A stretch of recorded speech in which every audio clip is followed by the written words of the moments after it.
जो भी बात बोलने वाला हूं मैं ये मान के नहीं बोलने वाला कि आप 95 वाले हो, 85 वाले हो, 75 वाले हो। मैं आपको एक सच, बहुत सच बात बोल रहा हूँ, बहुत सच। पेपर लास्ट ईयर हुआ था, बोर्ड एग्जाम, ठीक है। लास्ट ईयर जब बोर्ड एग्जाम हुआ था तो उससे पहले कुछ चीजें बच्चों को बताई गई थी, ऐसे ही क्लास पेपर, ठीक है। वो बोर्ड एग्जाम से एक दिन पहले स्ट्रैटेजी, और बोर्ड एग्जाम से एक दिन पहले से एक दिन पहले, यानी कि आज स्ट्रैटेजी बताई, 2 दिन बाद एग्जाम है उनका, बिल्कुल सेम हुआ था। स्ट्रैटेजी बताई थी, how to attempt the paper, how to score well, मुश्किल क्वेश्चन आए, क्योंकि मैं जानता था मुश्किल आने वाले हैं, ठीक है। 80% मुश्किल क्वेश्चन आए तो कैसे अटेम्प्ट करना है, क्यों 80 में से 70% तुमसे हो जाए, ये सब बता रहे थे हम बच्चों को। उसके अगले दिन, आखिरी दिन जो कल है तुम्हारा, उस दिन सुबह सुबह एक क्लास ली गई, टॉपिक्स बताएगा, ये सारे टॉपिक देख लेना, कुछ मत छोड़ना, करके आना, ठीक है। मैं फिर बोल रहा हूं, फिजिक्स का पेपर प्रेडिक्ट करना इम्पॉसिबल। फिजिक्स का पेपर प्रेडिक्ट करना किसी के लिए, पूरी दुनिया में किसी के लिए इम्पॉसिबल। समझ रहे हो? ये 10वीं क्लास की मैथ नहीं है, मेरी बात समझ रहे हो? 10वीं क्लास की मैथ नहीं है, 10वीं क्लास की साइंस नहीं है, ये 11th 12th की केमिस्ट्री भी नहीं है, ये 12th की फिजिक्स है, जो आजकल जेईई को टक्कर देने का ट्राई करती है। तो आप लोग ये सब माइंड में रख के पढ़ना, ठीक है। जिन बच्चों को थ्योरी बेसिक नहीं आती, उनसे मैं अभी भी यही बोलूंगा कि भैया आप तो कह रहे हो एमसीक्यू ज्यादा आएंगे, केस भी मुश्किल होता है, मुश्किल सब कह रहा हूं मैं, लेकिन मैं साथ में बोल रहा हूं, वो बच्चा जिसकी थ्योरी टॉपिक लिस्ट पूरी ब्रश अप नहीं है, पूरी रेडी नहीं है, वो बच्चा नहीं कर पाएगा कुछ। आप ना न्यूमेरिकल हिला पाओगे, ना कॉन्सेप्चुअल, ना रीजनिंग, कुछ नहीं। तो इसीलिए इस बात का बेहद ध्यान रखना कि गलती से भी अगर आपको लगता है कि नहीं हो पाएगा न्यूमेरिकल्स, ये इधर उधर चीजें, सबसे पहले आज रात तक, कल दोपहर तक, जो भी आप टाइम टेबल सेट करते हो, उस टाइम तक पहले थ्योरी लिस्ट को नपा लेना। 2 बार हमें टॉपिक सारे रिवाइज करने ही करने बिना पेपर, अगर हम नहीं करेंगे तो बवाल होगा। समझ रहे हो मेरी बात को? अब ध्यान से सुनना, सारी बात ध्यान सुनना, ठीक है, बहुत ही प्रेम से, बहुत ही ध्यान से। सबसे पहली बात तो ये कि जो फिजिक्स का एग्जाम आता है ना, जो एग्जाम आता है वो बिल्कुल अच्छा एग्जाम होता नहीं है। आपके पास क्वेश्चन दिखेगा आपको सामने, आपको उस चीज तक पहुंचने में कि क्वेश्चन कौन से चैप्टर और कौन से टॉपिक का है, वो जो समय खर्च होगा उसको बड़े कॉन्फिडेंस से खर्च करना। बोलना खुद से मैं डिटेक्ट कर पाऊंगी, आपको एकदम से लगेगा नहीं उस चैप्टर का क्वेश्चन, उस टॉपिक का क्वेश्चन। अगर पेपर अपने जनरल टेंट पे आता है, हमें नहीं पता लेगा, हमें लगेगा पेपर ये क्वेश्चन कौन सा, कभी देखा ही नहीं, समझ में नहीं आ रहा क्या बोल रहा है। चैप्टर को डिकोड करना, टॉपिक तक जाना, टॉपिक तक जाने के बाद फिर सोचना, क्या पता एसआरएस की बात कर रहा हो, ना एस होगा, ना आर होगा, ना एस होगा, पर एसआरएस का टॉपिक डेरिवेशन करना होगा, ठीक है। ना टॉर्क वर्ड यूज होगा, ठीक है, ना मैग्नेटिक फील्ड वर्ड यूज होगा, फील्ड मैग्नेटिक यूज हो सकता है, ठीक है, पर वो बोलना चाहता है कि टॉर्क का डेरिवेशन कर दो ऑन रेक्टेंगुलर में, तो वो बोलेगा डायरेक्ट नहीं, इनडायरेक्ट। जितनी थ्योरी तुम पढ़ रहे हो वो इनडायरेक्ट बोलेगा, तो तुम्हें ये लगेगा कि यार ये समझ नहीं आ रहा क्या बोलना चाहता है, वही बोलना चाहता है। भाई तुम चैप्टर देखो, पता चल जाएगा तुम्हें, उसमें कोई रीजनिंग मत दिखाना, समझना क्या बोल रहा है तुमसे बोल रहा है कि हाउ या when a rectangular coil is rotated in the presence of a magnet, ठीक है, in the presence of magnet the current produced in it is alternating, show. इतना बोला उसने। ये एसी जनरेटर की डेफिनेशन, वो है डेरिवेशन। अभी एसी जनरेटर की डेरिवेशन है, वो तुम्हें ऐसे नहीं बताएगा, ना एसी वर्ड आया ना जनरेटर वर्ड आया। तो उसने कॉइल को घुमाया मैग्नेटिक फील्ड के बीच में और बोल रहा है जो करंट इसके अंदर पैदा होता है वो अल्टरनेटिंग है, शो करो। हमने एसी जनरेटर ड्राइव किया, हमें याद है लास्ट लाइन क्या थी उसकी, डेरिवेशन के बाद हम लास्ट में लिखते थे hence the current is alternating in nature, वो ग्राफ बना के आते थे ऐसा। तो वही पूछ रहा है तुमसे, बताएगा नहीं डायरेक्टली, वो तुम्हें पूरा घुमाएगा, डायरेक्टली नहीं बताएगा। इसीलिए अपने अंदर इतना कॉन्फिडेंस रखना कि क्वेश्चन पढ़ने के बाद तुम ये बात समझ पाओ, क्वेश्चन पढ़ने के बाद तुम ये बात समझ पाओ कि वो किस चैप्टर का है।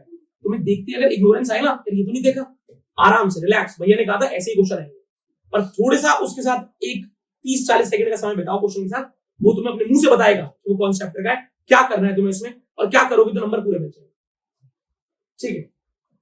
जनरल टिप्स कल देना चाहता हूं, पर मैं बताते आज दे दूंगा, मैं बोल रहा हूं तुम्हें, मुझे पता है अपना, मैं बोलता हूं तो दे दूंगा कि पेन की टिप लेके पढ़ना है, नॉट वर्ड को डबल अंडरलाइन कर देना है, जो निकालना है वो सिंगल अंडरलाइन होना चाहिए कंपलसरी, क्योंकि आप पक्का छोड़ दोगे find this and also find this, and also कभी नहीं निकलता, वो फाइंड दिस ही निकलता है, एंड ऑल्सो छूट जाता है, क्योंकि 1.5 पेज का क्वेश्चन होता है, हम सॉल्व करते हैं न्यूमेरिकल को, हमारे मन में एक चीज होती है निकालना है, सॉल्व करते हैं, की वैल्यू आ जाती है 12 की 12 आ गया, बॉक्स बनाया, अगले पेज पे छोड़ दिया, क्वेश्चन रीड भी नहीं किया कि के बाद उसने बोला था परमिटिविटी ऑफ मीडियम भी निकालना है, तुमने डाइलेक्ट्रिक कांस्टेंट निकाल के छोड़ दिया, उसका एप्सिलॉन नॉट से मल्टीप्लाई तो कर दे एक बार, EM भी तो निकालना है, उसमें एप्सिलॉन m नहीं दिखता। अच्छा इसको कैसे पता चलता है?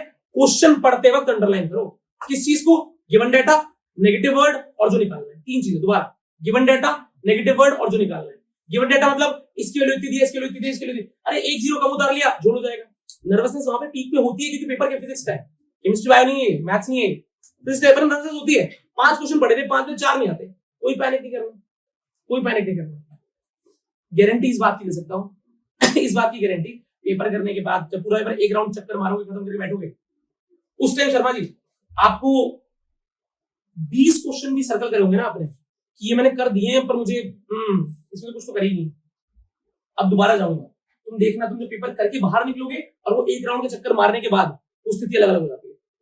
आप जो करके बाहर निकलोगे, आप बोलोगे सब कराए, ये भी इसमें किया था, इसमें किया था, इसमें किया था, समझ में आया, लास्ट में ये लग रहा है, ये कर दिया, ये कर दिया मैंने, ये कर दिया मैंने। और तुम बाहर आओगे और दोस्तों से पूछो ना पूछो, मुझसे पूछोगे, आप बोलोगे यही होगा, यही होगा, यही होगा, कि तुमने बहुत शांत दिमाग से किया, खुद को डिमोटिवेट नहीं होने दिया कि भाई 4 टॉपिक मुझे पहले 5 प्रश्न पढ़े थे, 4 मुझे समझ नहीं आ रहे, डिमोटिवेट हो गए, पेपर टफ है, नहीं होगा मुझसे, मैं फेल हो जाऊंगा, मैं नहीं कर पाऊंगा, मैं 95 तो नहीं ला पाऊंगा। जब तक पेपर खत्म नहीं हो जाता तब तक डिसीजन नहीं होता। आखिरी बॉल पे भी अगर आखिरी बॉल पे भी इंडिया जीत सकती होती है तो क्या तुम उम्मीद छोड़ देते? अगर तुम्हें लगता है आखिरी बॉल पे 4 रन चाहिए और हमारा कोई टॉप ऑर्डर बैट्समैन खेल रहा है तो क्या सोचते हैं हम नहीं जीत सकते? हम तो पूरे पॉजिटिव होते हैं। सोचो हम कितना प्रेशर उस इंसान पे, पूरी दुनिया देख रही है, तुम पेपर कर रहे हो, सारे खड़े हो जाए यहाँ पे देखने के लिए, प्रेशर तो फील होगा तुम्हें। अबे उसको दुनिया देख रही है, दुनिया को यकीन है वो कर लेगा, तो मुझे भी यकीन है तुम कर लोगे।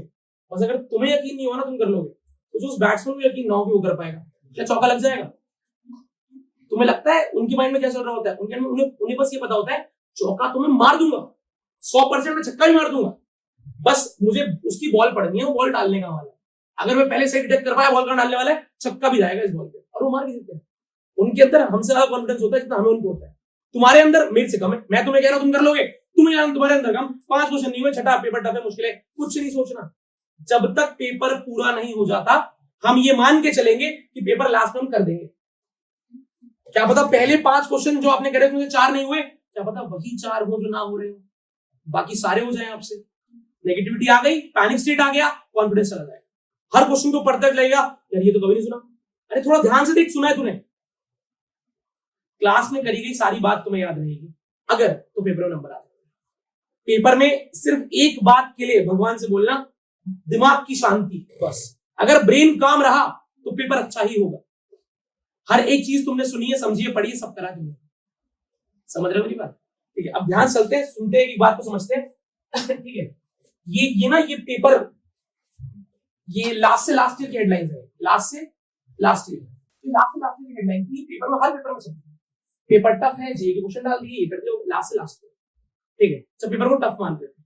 अब वो टफ पेपर के बाद हमारे बच्चे पेपर दे गए, सब पूरी दुनिया के पेपर दे गए। जिस बच्चे ने जहां जहां पढ़ने वाले कॉन्फिडेंस रखा होगा इस बात में कि भाई अपने को कॉन्सेप्ट आता है, अपन पेपर से लड़के आएंगे, हम ये मान ही नहीं रहे कि वो मुझे बताएगा कि उसमें क्या लिखना है, मुझे उससे उगलवाना है कि उसमें क्या लिखना है। मैं मान के जा रहा हूं कि हर क्वेश्चन से मुझे पूछना है क्या लिखना है, वो बताने के लिए मना करेगा, मैं बहुत पढ़ूंगा उसको, फिर समझ में आएगा क्या लिखना है, फिर लिख के आऊंगा आराम से।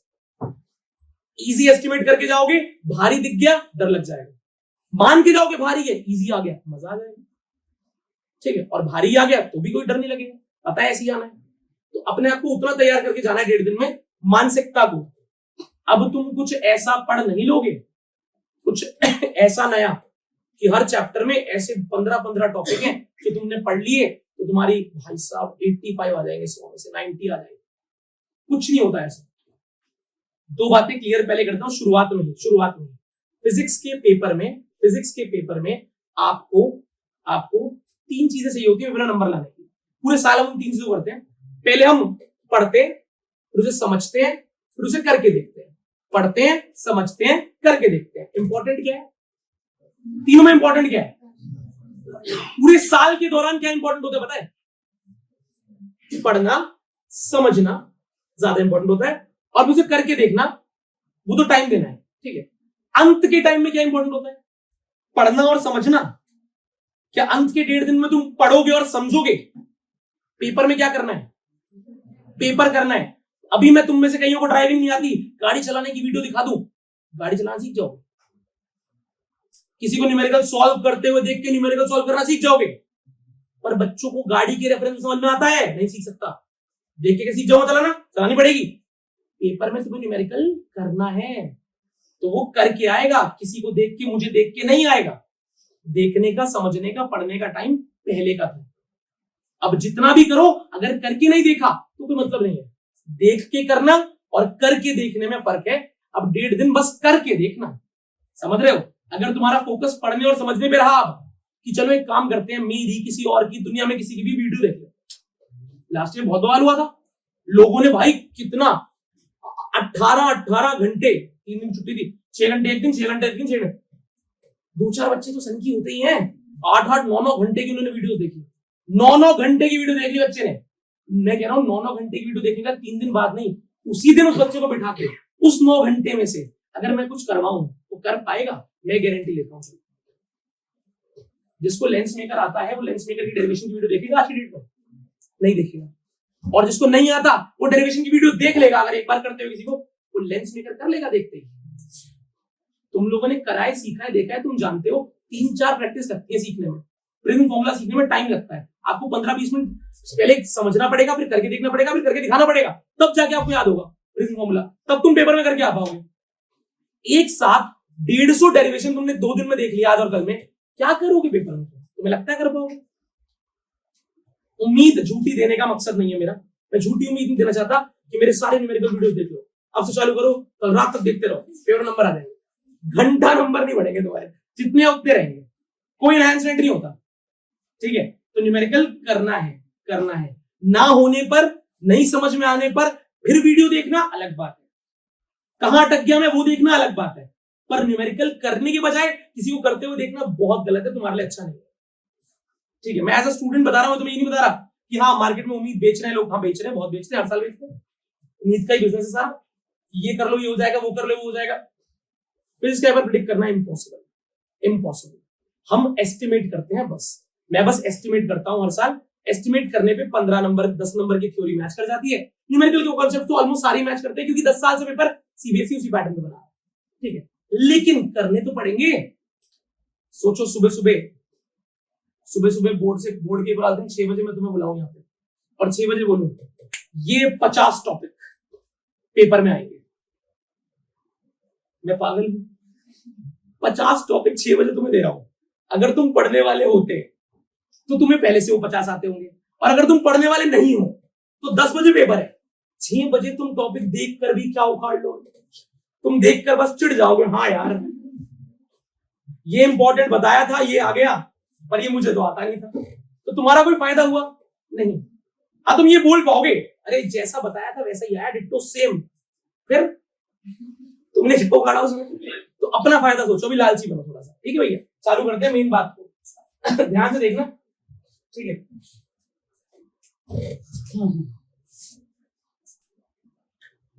देखो भाई, ये नॉर्मल एस्टिमेशन है सीबीएसई, नॉर्मल सीबीएसई का एस्टिमेशन है।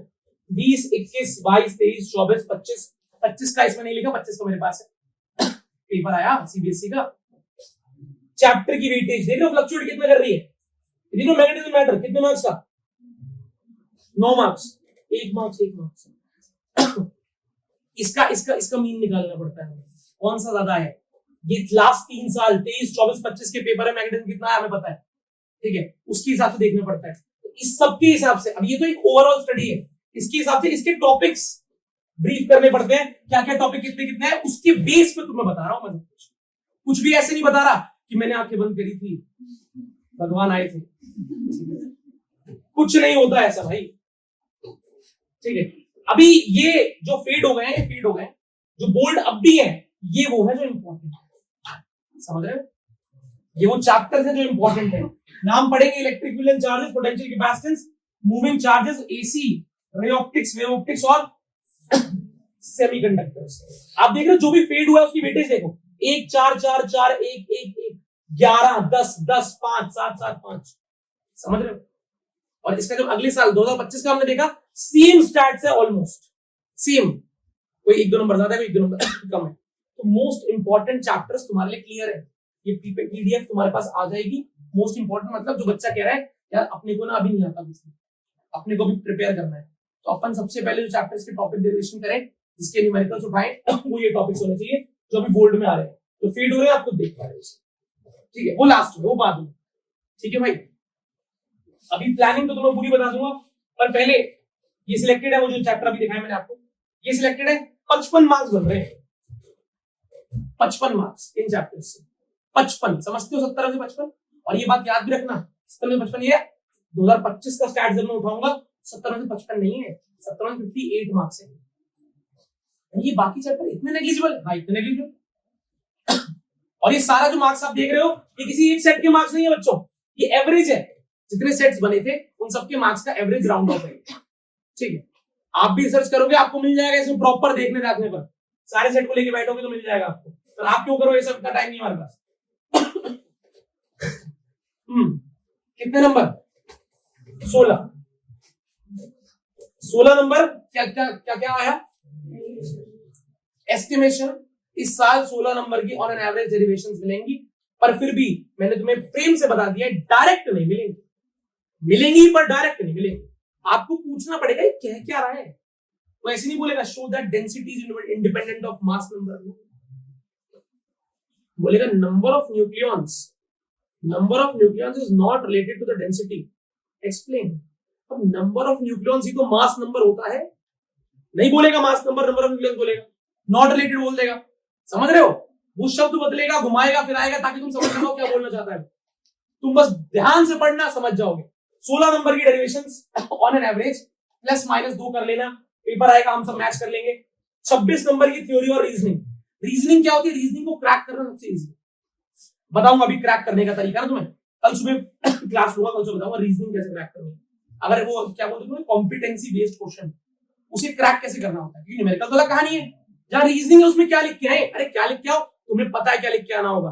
कल को तुम चैप्टर देख के तुम क्या करोगे, क्वेश्चन देख दोगे, नहीं लिख के आना, तुम्हें आता ना हो तो भी बता दोगे, ये सिखा दूंगा कल तुम्हें। तो थ्योरी और रीजनिंग 26 मार्क्स और न्यूमेरिकल 28। अब तुम इससे वो देख पा रहे हो 16 और 26, क्या ये कॉन्फिडेंस देने के लिए काफी नहीं है? क्या इन 28 नंबर में न्यूमेरिकल में अगर हम तरीके समझ जाएं कि हर चैप्टर के 2 फॉर्मूले में आपको लिखवा दूं, जो मैंने स्टीवन वाले को लिखवा भी दिए थे, हर चैप्टर के 2 फॉर्मूले 3 फॉर्मूले, और तुम उन फॉर्मूलों को तरीके से पढ़ जाओ, तो अगर तुम फॉर्मूला लिख के वैल्यू पुट करके भी आओगे तो भी 28 में से 15 नंबर, 16 नंबर, 14 नंबर, 12 नंबर तो निकाल ही लोगे। समझते हो मेरी बात को? तो मैं ये नहीं कह रहा कि 98 तक पहुंचने का मंत्र क्या है, मैं तुम्हें ये बता रहा हूं टुकड़ों में बनते हैं फिजिक्स में अच्छे। कैसे? ये कर लिया तो इतने नंबर तक पहुंच गए, ये कर लिया इतने तक पहुंच गए। मैं तुम्हें टुकड़ों बता रहा हूं कि 80, 85, 90 तक पहुंचने का मतलब है। 90 से 95, 90 से 98, वो पेपर में 3 घंटे जिसका दिमाग चल गया वो जीत जाएगा। ये बात याद रखना। और ये सब कुछ एस्टिमेटेड है, ठीक है, कैलकुलेटेड है। ये टफ टफ टफ क्यों हो रहा है, इससे मतलब नहीं है। टफ में क्या टफ है वो उससे मतलब ज्यादा है। टफ में टफ ये है कि टफ में पेपर में डेरिवेशन इनडायरेक्ट है, न्यूमेरिकल्स जो आएंगे उसमें आप फॉर्मूला जब देखते हैं, गिवन जब डाटा देखते हैं, तो गिवन डाटा में कुछ चीजें ऐसी दी होंगी जो इररिलेवेंट है, जिसका न्यूमेरिकल में कोई रोल ही नहीं है, खामखा दे रखा है, और बच्चा ये समझ नहीं पा रहा, बच्चा उस वैल्यू को पुट करने का ट्राई कर रहा है कहीं ना कहीं। ठीक है, जो निकालना है, जो दे रखा है न्यूमेरिकल के लिए, एक ही सब बच्चों को सबसे ज्यादा इंपॉर्टेंस इसमें नहीं है, जो गिवन है, जो गिवन है उसको इंपॉर्टेंस दो, उसको नोट कर लो तमीज से, फिर जो निकालना है उसको लिखो तमीज से।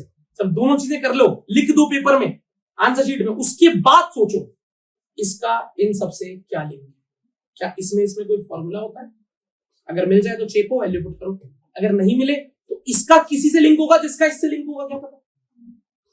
जो निकालना है क्या पता, जो निकालना है उसका एक फॉर्मूला है मेरे पास, पर उसमें से कुछ भी गिवन नहीं है, तो उनमें जो दे रखा है क्या पता वो इससे लिंक होती हो कहीं से। तो ऐसे इनडायरेक्ट डायरेक्ट लिंकिंग करोगे तो मिल जाएगा, समझ रहे हो। पर गिवन और वो जरूर उतारना, क्या गिवन और क्या निकालना है, गिवन और क्या निकालना है बहुत उतार के आराम से फिर स्टडी करना न्यूमेरिकल को, आप पाओगे कि ज्यादा क्वेश्चन, ज्यादा मार्क्स आप खींच लोगे। और जिसकी प्रेजेंटेशन बेकार है उसका पेपर गया, क्योंकि पता है क्या होता है, जब आपको पता है इतना टफ पेपर आता है तो चेकिंग बहुत ठीक होती है, बहुत अच्छी नहीं पर ठीक ठीक। उसमें क्या होता है, जब आपने किसी क्वेश्चन में आंसर गलत है पर आपने कहानियां सही लिखी हुई है, सारी चीजें सही लिखी हुई है। रीजनिंग में आपने कहा कि इलेक्ट्रिक फील्ड एंड चार्जेस का क्वेश्चन आ गया रीजनिंग का, व्हाई दिस हैपेंस। अब मैं जानता हूं उसके अंदर कौन कौन से लॉ है, एक गॉस का लॉ है, एक कूलम्ब का लॉ है, ठीक है, इलेक्ट्रिक फील्ड की 2-3 बातें भी अपने को पता है। अगर उस क्वेश्चन में कहीं इलेक्ट्रिक फील्ड लाइन लून की बात हो रही है तो इलेक्ट्रिक फील्ड लाइन की मुझे 4-5 प्रॉपर्टी पता है, उनमें से जो सबसे ज्यादा 3 अच्छी लग रही है कॉमन लगा के लिखूंगा, कॉमन लगा के लिख दूंगा, जो सही सही है। जिसमें ये होता है कि आपने अगर लिख दिया this is due to Gauss law because Q inside is 0 because it is uniform electric field. अब मैंने तीनों को कॉमन लगा के लिखा है, जो सही नंबर मिल गए।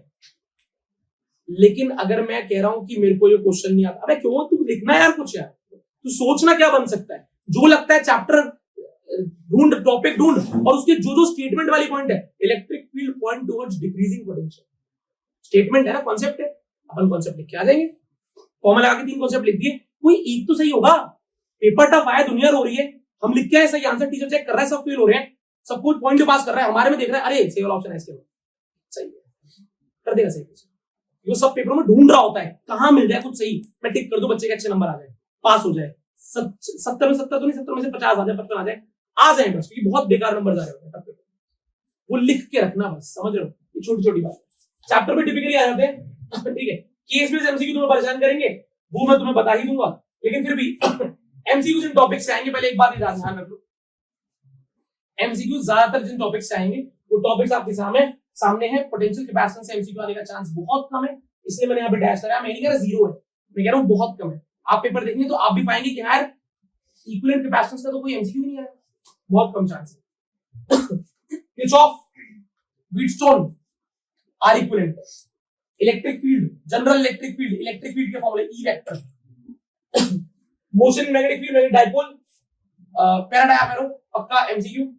फैराडे लॉ ऑफ इंडक्शन वही LdI/dt E=dϕ/dt mdI/dt, 3 फॉर्मूले एमसीक्यू। एसी वोल्टेज का LCR, series LCR circuit, impedance और रेजोनेंस सर्किट, एमसीक्यू बता रहा हूं, प्योर इलेक्ट्रोमैग्नेटिक स्पेक्ट्रम, वही पर्चा टेबल हमारी। यूजेस, फ्रीक्वेंसी वेवलेंथ, 3 चीजें, यूजेस, फ्रीक्वेंसी वेवलेंथ, प्रोडक्शन सबकी कॉमन ही होती है, कैसे बनती है, एक दो ये लगे। एसआरएस और लेंस, एसआरएस और लेंस, इसमें एक बात मिसिंग है, मुझे इस साल का लगता है कि एस्टिमेशन ज्यादा है, जितना रिसर्च कुछ और कह रही है, मैंने जो देखा वो कुछ और, उसमें एक दो चीजें और ऐड ऑन है, ठीक है। तो इसमें मैं एक चीज और ऐड ऑन करना चाहूंगा कि इसमें आपको एक टिपिकल चीज है टीआईआर, तो आपको टीआईआर का एमसीक्यू भी मिल सकता है, प्योर एमसीक्यू की बात कर रहा हूं मैं, ठीक है। Photo electric effect MCQ, alpha particle scattering Rutherford nuclear model of atom MCQ, size of nucleus R0 और extrinsic conductor and P N diode MCQ, इन पर एमसीक्यू आने का चांस बहुत ज्यादा है। इस स्लाइड आपको मिल जाएगी, आप बस खुद को ये देखना आपने कोई टॉपिक छोड़ा तो नहीं है, आपने किसी टॉपिक पर कोई चीज मिस तो नहीं करी। छटे हुए एमसीक्यूज की पीडीएफ आपके पास, 100 एमसीक्यूज की पीडीएफ, 80 एमसीक्यूज की पीडीएफ विद आंसर की, मैं 80 भी कम करना चाहता हूं, मैं 50 से 60 दूंगा आपको एमसीक्यूज शॉर्टलिस्ट करके, और वो आप तक पीडीएफ पहुंचा दी जाएगी। आप कहो सारे आप सॉल्व करा दो, सारे में सॉल्व करा दो, मैं टाइम नहीं फूकना चाहता आपका, ठीक है, कि मेरे को सॉल्व कराते हो देख के आप सॉल्व कर पाओगे इसकी कोई गारंटी नहीं, ठीक है। तो तुम चाहोगे मैं सारे सॉल्व करा दूंगा, तुम बोलोगे नहीं भैया आप सॉल्यूशन दे दो, आपने जो सॉल्व करे तो सॉल्यूशन दे दूंगा तुम्हें, ठीक है, लेकिन छठे हुए सिलेक्टेड। अच्छा, चैप्टर पे आते हैं, अब मैं जो बात कर रहा हूं भाई साहब ध्यान सुन लेना, बहुत ध्यान से। अब पेपर में जो भी आएगा, जैसे भी आएगा, इसके अलावा नहीं आएगा, इनके अलावा नहीं आएगा। अभी हमारे पास जो टॉपिक लिस्ट है उसके अंदर टोटल टॉपिक्स कितने हैं? 2। मैं तुम्हें बस 60 भी नहीं 50, मैं तुम्हें 50 टॉपिक्स बता रहा हूं, 50 मैं तुम्हें लिख के बताऊंगा, जो डिटेल इसमें मैं आगे ऐड ऑन करता रहूंगा कि इसमें ये मैं बोलना चाहता हूं, इसमें बोलना चाहता हूं, उन सबको ध्यान से सुन लेना भाई। लास्ट की 2 स्लाइड में न्यूमेरिकल्स का पूरा 2 फॉर्मूले लिखे हैं, हर चैप्टर के 2 फॉर्मूले 3 फॉर्मूले, वो न्यूमेरिकल्स के फॉर्मूले हैं, बस वही न्यूमेरिकल के फॉर्मूले आपको करने हैं और कुछ नहीं करना। आज का दिन मुझे यूटिलाइज करना है, मुझे 5:15 बजे से क्या करना है, मुझे करनी है मॉडर्न फिजिक्स, मुझे क्या करनी है, मुझे और कुछ पे ध्यान नहीं देना, मुझे करना है रे से लेकर, उल्टा चलूंगा वैसे मैं, पर मेरा टारगेट है कि रे से लेकर सेमी तक, रे से लेकर सेमी तक जितना भी मैंने पढ़ा है, क्या पढ़ा है मैंने एमसीक्यू पढ़े हो सकते हैं, मैंने न्यूमेरिकल कुछ करे हो सकता है मैंने डेरिवेशन थ्योरी पक्का करी होगी, तो आपने जितना भी करा है आपको सारा रिवाइज करना है। सेमी से शुरू करना है और उल्टा चलते रहना है चुपचाप, सेमी से शुरू करके उल्टे चलते रहना, ठीक है। मैं तुम्हें चैप्टर वाइज सेग्रीगेट करके एमसीक्यूज देने का ट्राई करूंगा कि तुम्हें चैप्टर वाइज एमसीक्यू मिल जाए। सेमी के 8 मिल गए, उसके 8 मिल गए, सबके 8-8 9-9 एमसीक्यू तुम्हें दे दूंगा हर चैप्टर के, ताकि उसमें जितने कॉन्सेप्ट कवर हो सकते हैं वो रहेंगे उस एमसीक्यू में, उनके आंसर की भी प्रोवाइड कर दूंगा। तुम देखना, खुश हो जाना, प्रैक्टिस कर लेना, या उनको देख के चले जाना, उनमें भी समझ में आया तो मुझसे बैठ के डाउट ले लेना, उनके सॉल्यूशन तो तुम्हें भेजने का ट्राई करूंगा मैं, लेकिन उसके अलावा तुम एमसीक्यू की टेंशन मत ले। 16 नंबर के आने हैं, कितने नंबर के? 16। और 16 में से 4 तो एआर है, 4 क्या है? यानी कि 12 एमसीक्यू है। इतना टेंस मत होना, इतना भाव मत देना, आप टॉपिक्स को भाव दो और ट्राई करो। ईएम वेव नहीं, मैंने रे बोला, ray wave dual atom nuclear semi,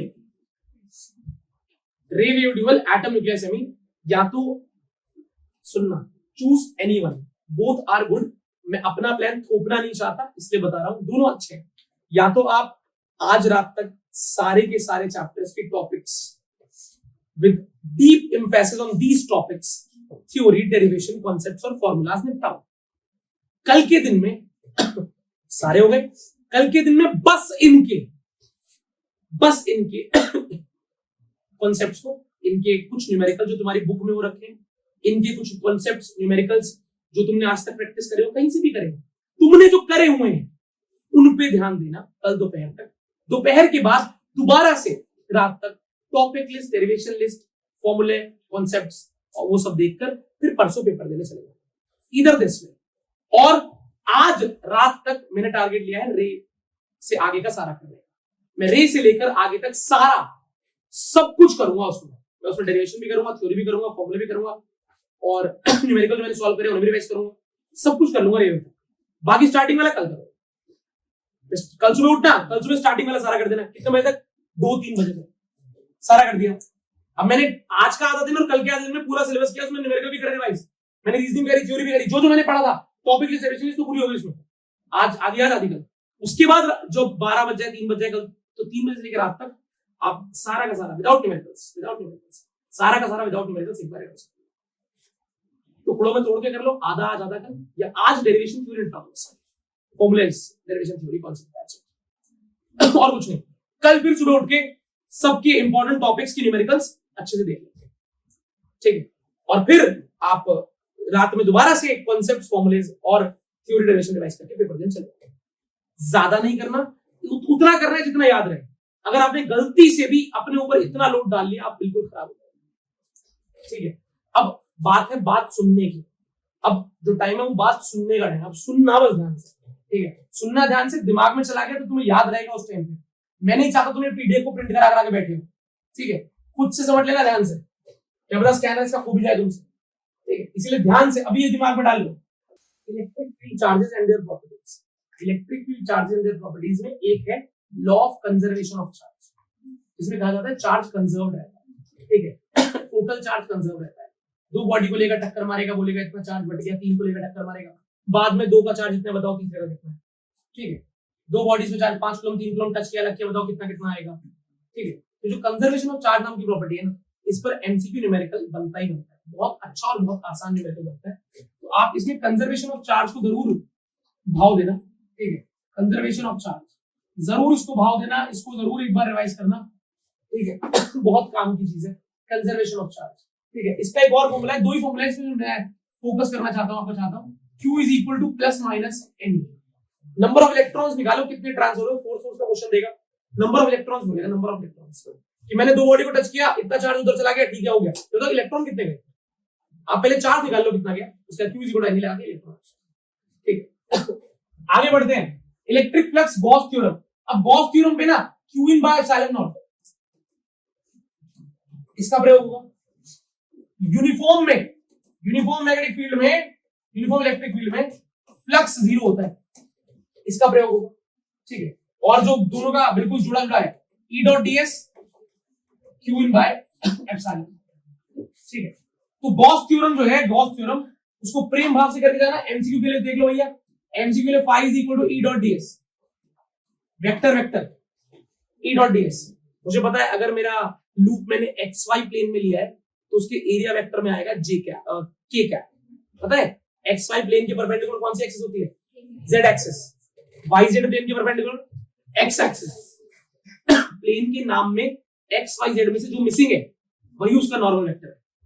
अगर XYZ तीन होती है एक्सिस, किसी ने बोला YZ प्लेन तो कौन सी एक्सिस, XZ प्लेन दो, ये बात याद रखना।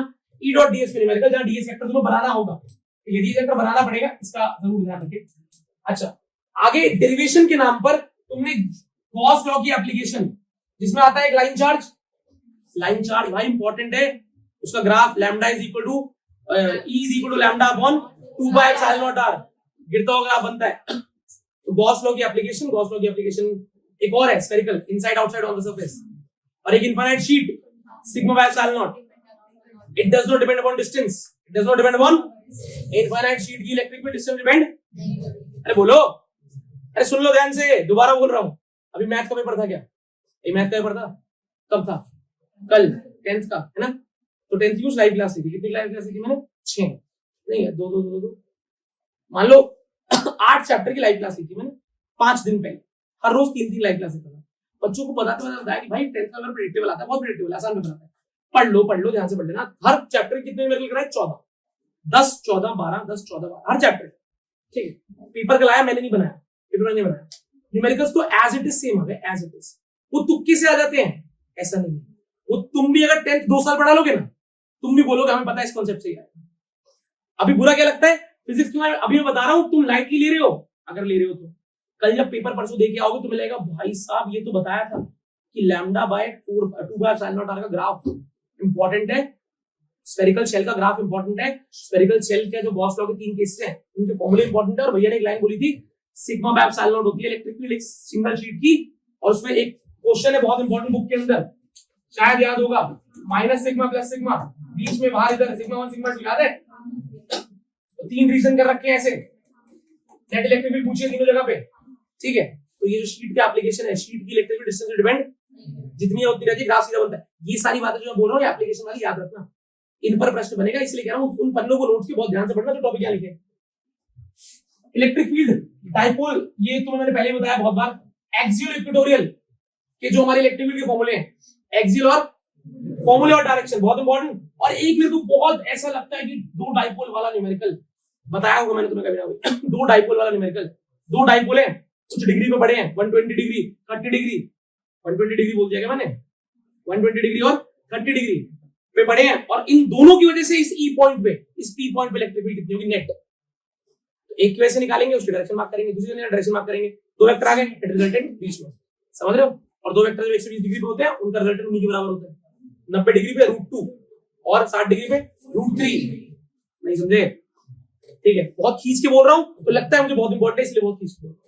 ठीक है अच्छा, इसमें न्यूमेरिकल आएगा, न्यूमेरिकल डाइपोल न्यूमेरिकल डेरिवेशन आ गई और न्यूमेरिकल आएगा, रीजनिंग का कोई मतलब नहीं। Properties of electric field line, अब ये प्रॉपर रीजनिंग का क्वेश्चन है भाई, इलेक्ट्रिक फील्ड लाइन की प्रॉपर्टीज रीजनिंग का क्वेश्चन है। आपको इसमें मिलेगा AR, electric field line never intersect each other, ये सब बातें पढ़ी है बहुत सारी। ठीक है, परपेंडिकुलर होती है कंडक्टर के, ठीक है, परपेंडिकुलर निकलती है कंडक्टर के अंदर 0 होती है। ठीक है, ये सारी प्रॉपर्टीज थोड़ी पढ़ जाना, क्योंकि आपको रीजनिंग आएगी ना, आप समझोगे इलेक्ट्रिक फील्ड रीजनिंग का भैया ज्यादा प्रॉपर्टी पढ़ जाना है, कौन सी प्रॉपर्टी से ज्यादा रिलेट कर रही है इससे, 2-3 प्रॉपर्टी कर रही है, 2 कर रही है, 1 कर रही है, फॉर्मूला आके लिखता हूं आंसर। ठीक है,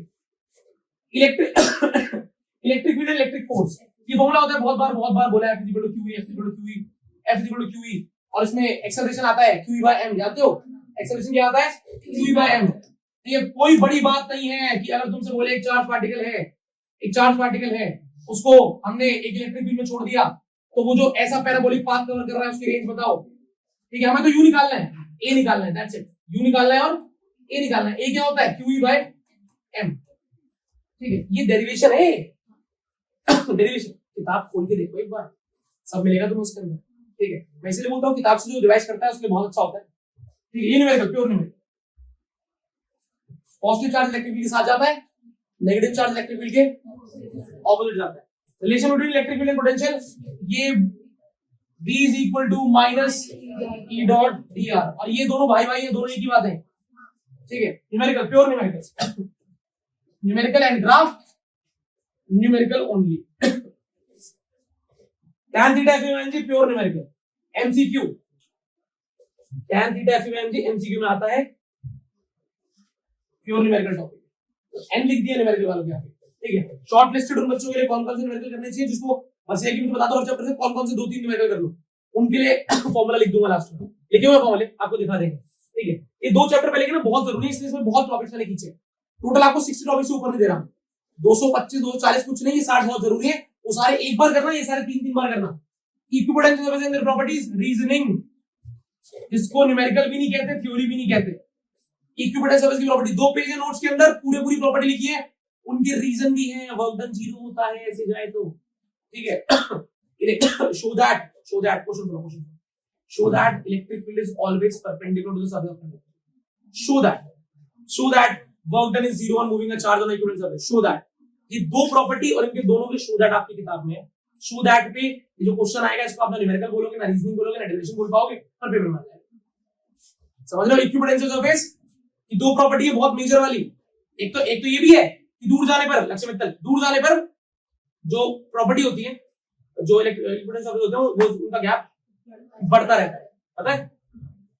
अच्छी बात है, ये कॉन्सेप्ट लिख दिया सीधा मैंने, electric field point towards decreasing potential. इसमें क्वेश्चन आता है ऐसा वाला ग्राफ वाला, है ना, ऐसा क्वेश्चन आता है, 3 चार्ज पड़े हैं, यहां से यहां लेके जाना है, ये ए है, ये बी है, ठीक है, कहां पर वर्क डन होगा, कहां पर वर्क डन ज्यादा नहीं होगा, नहीं होगा, हमें पता है इलेक्ट्रिक फील्ड जिस तरह जाती है उस तरह पोटेंशियल कम होता है, पोटेंशियल कम होता है। मैं फॉर्मूला लिख देता हूं, जो मुझे लगता है ना, work done is equal to Q into VA माइनस VB, ये बहुत जरूरी। अच्छा, ये क्वेश्चन पूरे साल बोला गया आपको कि ऑलमोस्ट हर साल पेपर में आया है, अगर एक बैटरी कनेक्ट करो, डिस्कनेक्ट करो, ठीक है, तो फिर क्या फर्क पड़ेगा एनर्जी पे, पोटेंशियल पे, इलेक्ट्रिक फील्ड पे, कैपेसिटेंस पे, डायरेक्टली डाल देते हैं बाद में। तो जो कॉन्सेप्ट है ये आपको मिल जाएगा। आप कैपेसिटेंस की वीडियो नंबर 3 देखेंगे और 4 देखेंगे, कौन से वाले में? ये तो मेरा नहीं बोला 3 और 4 है, तो एग्जैक्ट बताओ ना यार। 3 में तो न्यूमेरिकल वीडियो नंबर 3 में मिल जाएगा आपको, आपको देखना है तो मैं उसे भी बोलता हूँ, किताब में खोलो, किताब में रखे हैं क्वेश्चन, उसको देख लो, वीडियो देखने में टाइम वेस्ट क्यों करना है। स्टेबल अनस्टेबल इक्विलिब्रियम, ये मैंने तुम्हें प्रूफी बैच में बताया था, नॉन बैच में बताया था, न्यूमेरिकल क्लास में बताया था। स्टेबल अनस्टेबल इक्विलिब्रियम, आपको इसके ऊपर प्रॉपर रीजनिंग और न्यूमेरिकल का एक केस जो रीजनिंग वाला होता है ऐसा आएगा। न्यूमेरिकल का एक केस होता है ना, कौन से एंगल पे स्टेबल होगा, कौन से एंगल पे स्टेबल होगा, तो ये जो बातचीत है स्टेबल अनस्टेबल इक्विलिब्रियम, ध्यान सुनना, स्टेबल अनस्टेबल इक्विलिब्रियम। अच्छा, आगे बढ़ेंगे तो डाइलेक्ट्रिक कांस्टेंट और dielectric medium, K is equal to epsilon by epsilon naught, dielectric constant. और तुम जानते हो हमने ये पढ़ा था, C is equal to A epsilon naught upon D minus T plus T by K।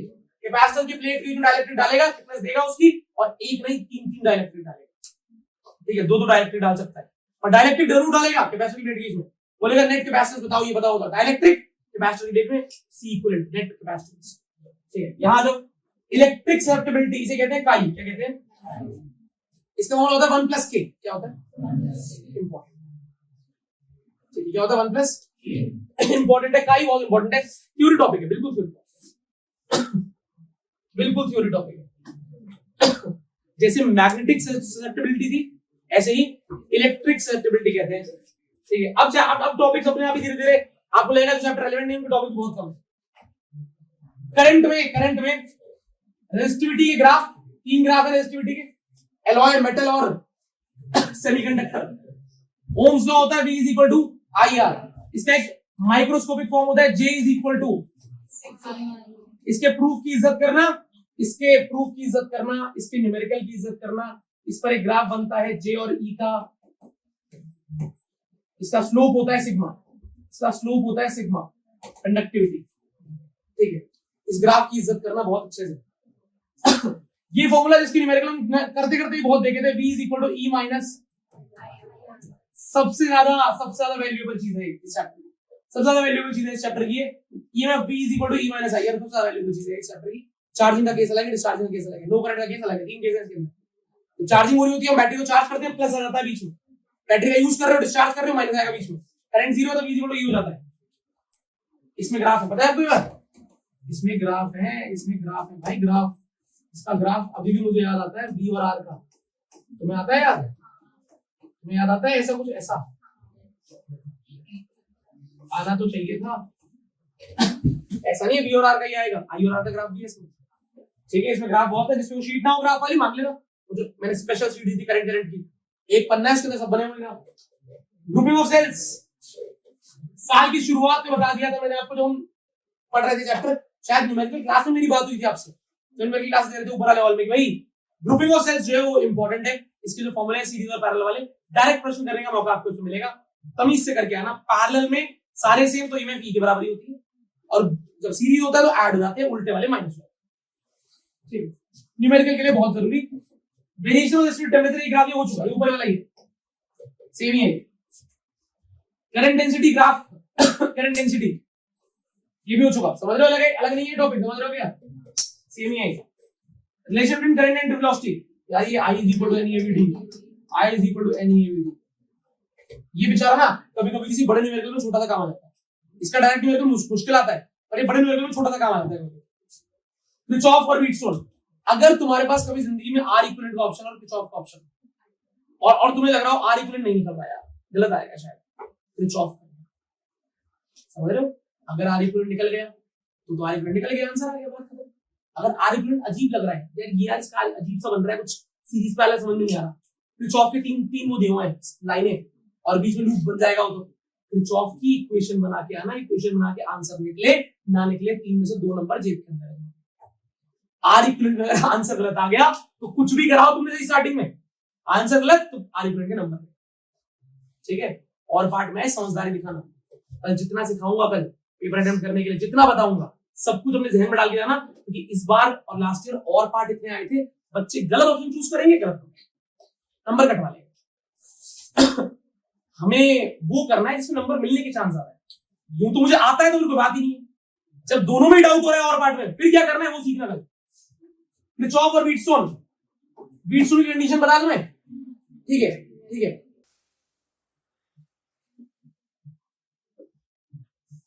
अगर नहीं चलाया तो सांस बंद हो जाएगी, तो ही चला, समझ रहे हो क्या, सारे बराबर तो व्हीटस्टोन, सारे बराबर तो, और सारे बराबर नहीं तो व्हीटस्टोन, याद रखो, सारे बराबर तो व्हीटस्टोन, तो बीच वाला हटा देना, ये वाला मेरे हो जाएंगे सीरीज और आ जाएगा जो भी है, ठीक है। और सुनो, अगर सारे बराबर ना भी हो, रेशियो बराबर हो, तो भी व्हीटस्टोन है ना, 5, 10, 15, 30, 1/2, 1/2, समझ रहे हो, तो बीच वाला हटा देते हैं, पता है ना तुम्हें, अरे भगवान हो, व्हीटस्टोन का डेरिवेशन आ जाए, भगवान करे व्हीटस्टोन का डेरिवेशन, ठीक है। मान लेते हैं भगवान अगर सब शिद्दत से प्रे करते हैं तो मान लेते हैं, लास्ट में टॉपिक के लिए हम सारे ऐसे प्रे कर रहे थे कि वो टॉपिक आ जाए। एक बच्चा था, ऐसे होता है बच्चा, हर बार एक थोड़े नेगेटिव से बच्चे, भैया भगवान कहाँ सुनता है, सुनता हो तो पेपर इजी आ जाता है, उस कुत्ते ने प्रे नहीं किया, वो टॉपिक आया, वो डेरिवेशन पेपर में आया, वो करके नहीं किया था कदा। जो नास्तिक लोग होते हैं ना, ये बाकी को मनवाने का इंतजाम कर देते हैं, ठीक है। इधर देखो, इसमें सारा कुछ सेम है, बस ये थ्योरी टॉपिक है, ये थ्योरी टॉपिक है। सीबीएसई ने अब तक इस चीज को अपने सिलेबस से नहीं हटाया। सीबीएसई कह रहा है define 1 ampere on the basis of force between two current, दो पैरेलल करंट कैरिंग वायर का डेरिवेशन है, F is equal to force per length is equal to mu naught I1 I2 by 2 pi d, जानते हो 4 pi d है, 2 pi d है, क्या कह रहे हो, अच्छा दीदी, तो अभी उस फॉर्मूले के जस्ट साइड में आपकी किताब में लिखा है डिफाइन 1 एम्पीयर। सीबीएसई कहता है उस फॉर्मूले के बेस पे 1 एम्पीयर को डिफाइन करो, ठीक है, तो वो फॉर्मूले के बेस पे 1 एम्पीयर को डिफाइन करना है, इसे मैंने लिख दिया, थ्योरी में आ सकता है, define 1 ampere on the basis of force between two parallel current carrying wires. Simple definition नहीं पूछ रहा, उस फॉर्मूले के बेस पे पूछ रहा है, बुक में है, ध्यान से, एमीटर वोल्टमीटर कन्वर्जन, अरे भाई बिल्कुल फॉर्मूला न्यूमेरिकल बनता है, फॉर्मूला क्या है इसका, अगर कहते हैं अगर हमें एमीटर बनाना है तो कहते हैं एमीटर में क्या बनता है, Ig into G is equal to क्या, S into I minus Ig।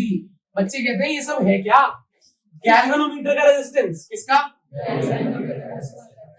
Galvanometer में जितना करंट जा रहा था Ig, I जितना करंट तुम चाहते हो कि आपका एमीटर नाप दे, क्वेश्चन लिखा होता है convert this galvanometer into a ammeter of range 5 ampere, of range 0 to 100 ampere, तो जो टॉप लेवल रेंज है जिसमें आपको कन्वर्ट करना है उसे आई कहते हैं। एस क्या है, वो शंट रेजिस्टेंस जो आप पैरेलल में लगाने वाले, शंट का रेजिस्टेंस जो पैरेलल में लगाऊंगा वोल्ट मीटर किसको, एमीटर किसको, गैलोमीटर को एमीटर बनाने के लिए। ये क्या गैलोमीटर का रेजिस्टेंस, आई जी गैलोमीटर का करंट, और आई जितना करंट आप चाहते हो गैलोमीटर नाप के दे। गैलोमीटर की कमजोरी क्या है, वो छोटा करंट ही नाप पाता है, ज्यादा करंट दोगे उसके बस की नहीं है नापना। तो गैलोमीटर को एमीटर में कन्वर्ट करने के दौरान मुझसे बोलते हैं तू बस 0.2 मिली एम्पेयर नाप सकता है, यानी आईजी। मैं चाहता हूं कि तू 5 एम्पेयर नापे, तो आई हो जाएगा 5 एम्पेयर, आईजी हो जाएगा 0.2 मिली एम्पेयर, जितना नाप सकता है। जी गैलोमीटर का ओरिजिनल रेजिस्टेंस, और एस वो रेजिस्टेंस है जो मुझे पैरेलल में कनेक्ट करना पड़ेगा उस गैलोमीटर को एमीटर में कन्वर्ट करने में। ठीक है, ऐसे एक फॉर्मूला है वोल्टमीटर वाला, जितनी वोल्टेज मैं चाहता हूं वोल्टमीटर नापे is equal to IG bracket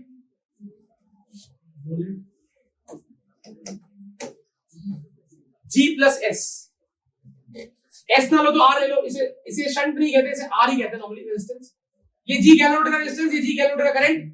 मैं चाहता हूं मेरा गैलोमीटर जो कुछ नहीं नाप पाता वो कम से कम 15 वोल्ट का वोल्टमीटर बन जाए। तो वी हो गया 15 वोल्ट, आई जी उसका पहले वाला करंट जितना जाने देता है, जी गैलोमीटर का रेजिस्टेंस, आर सीरीज में लगाने वाला हमारा बड़ा रेजिस्टेंस। ठीक है, this is we are converting galvanometer to voltmeter, we are converting galvanometer to ammeter.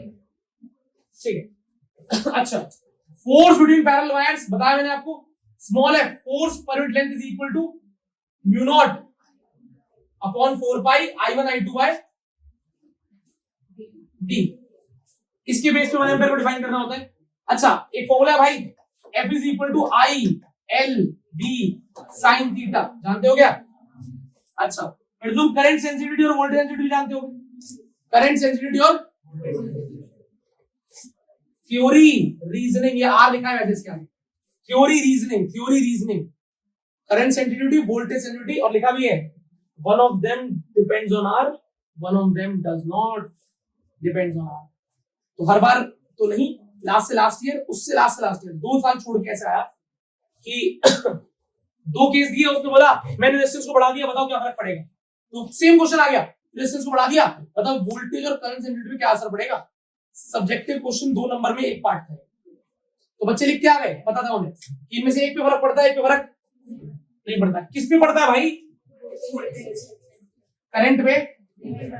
अब यहां है इनफाइनाइट वायर, इनफाइनाइट वायर जानते हो, mu not I bye 2 pi D. इसका एक सेमी वाला केस होता है, semi infinite, mu not I bye 4 pi D, जानते हो ना। तो इसमें क्या होगा, एक मैग्नेटिक का सेटअप दिया होगा आपको और आपसे बोलेगा क्या निकाल दो, नेट मैग्नेटिक फील्ड। तो ऐसा कुछ होगा यार बच्चों, अगर समझ पाओ तुम तो, ऐसा कुछ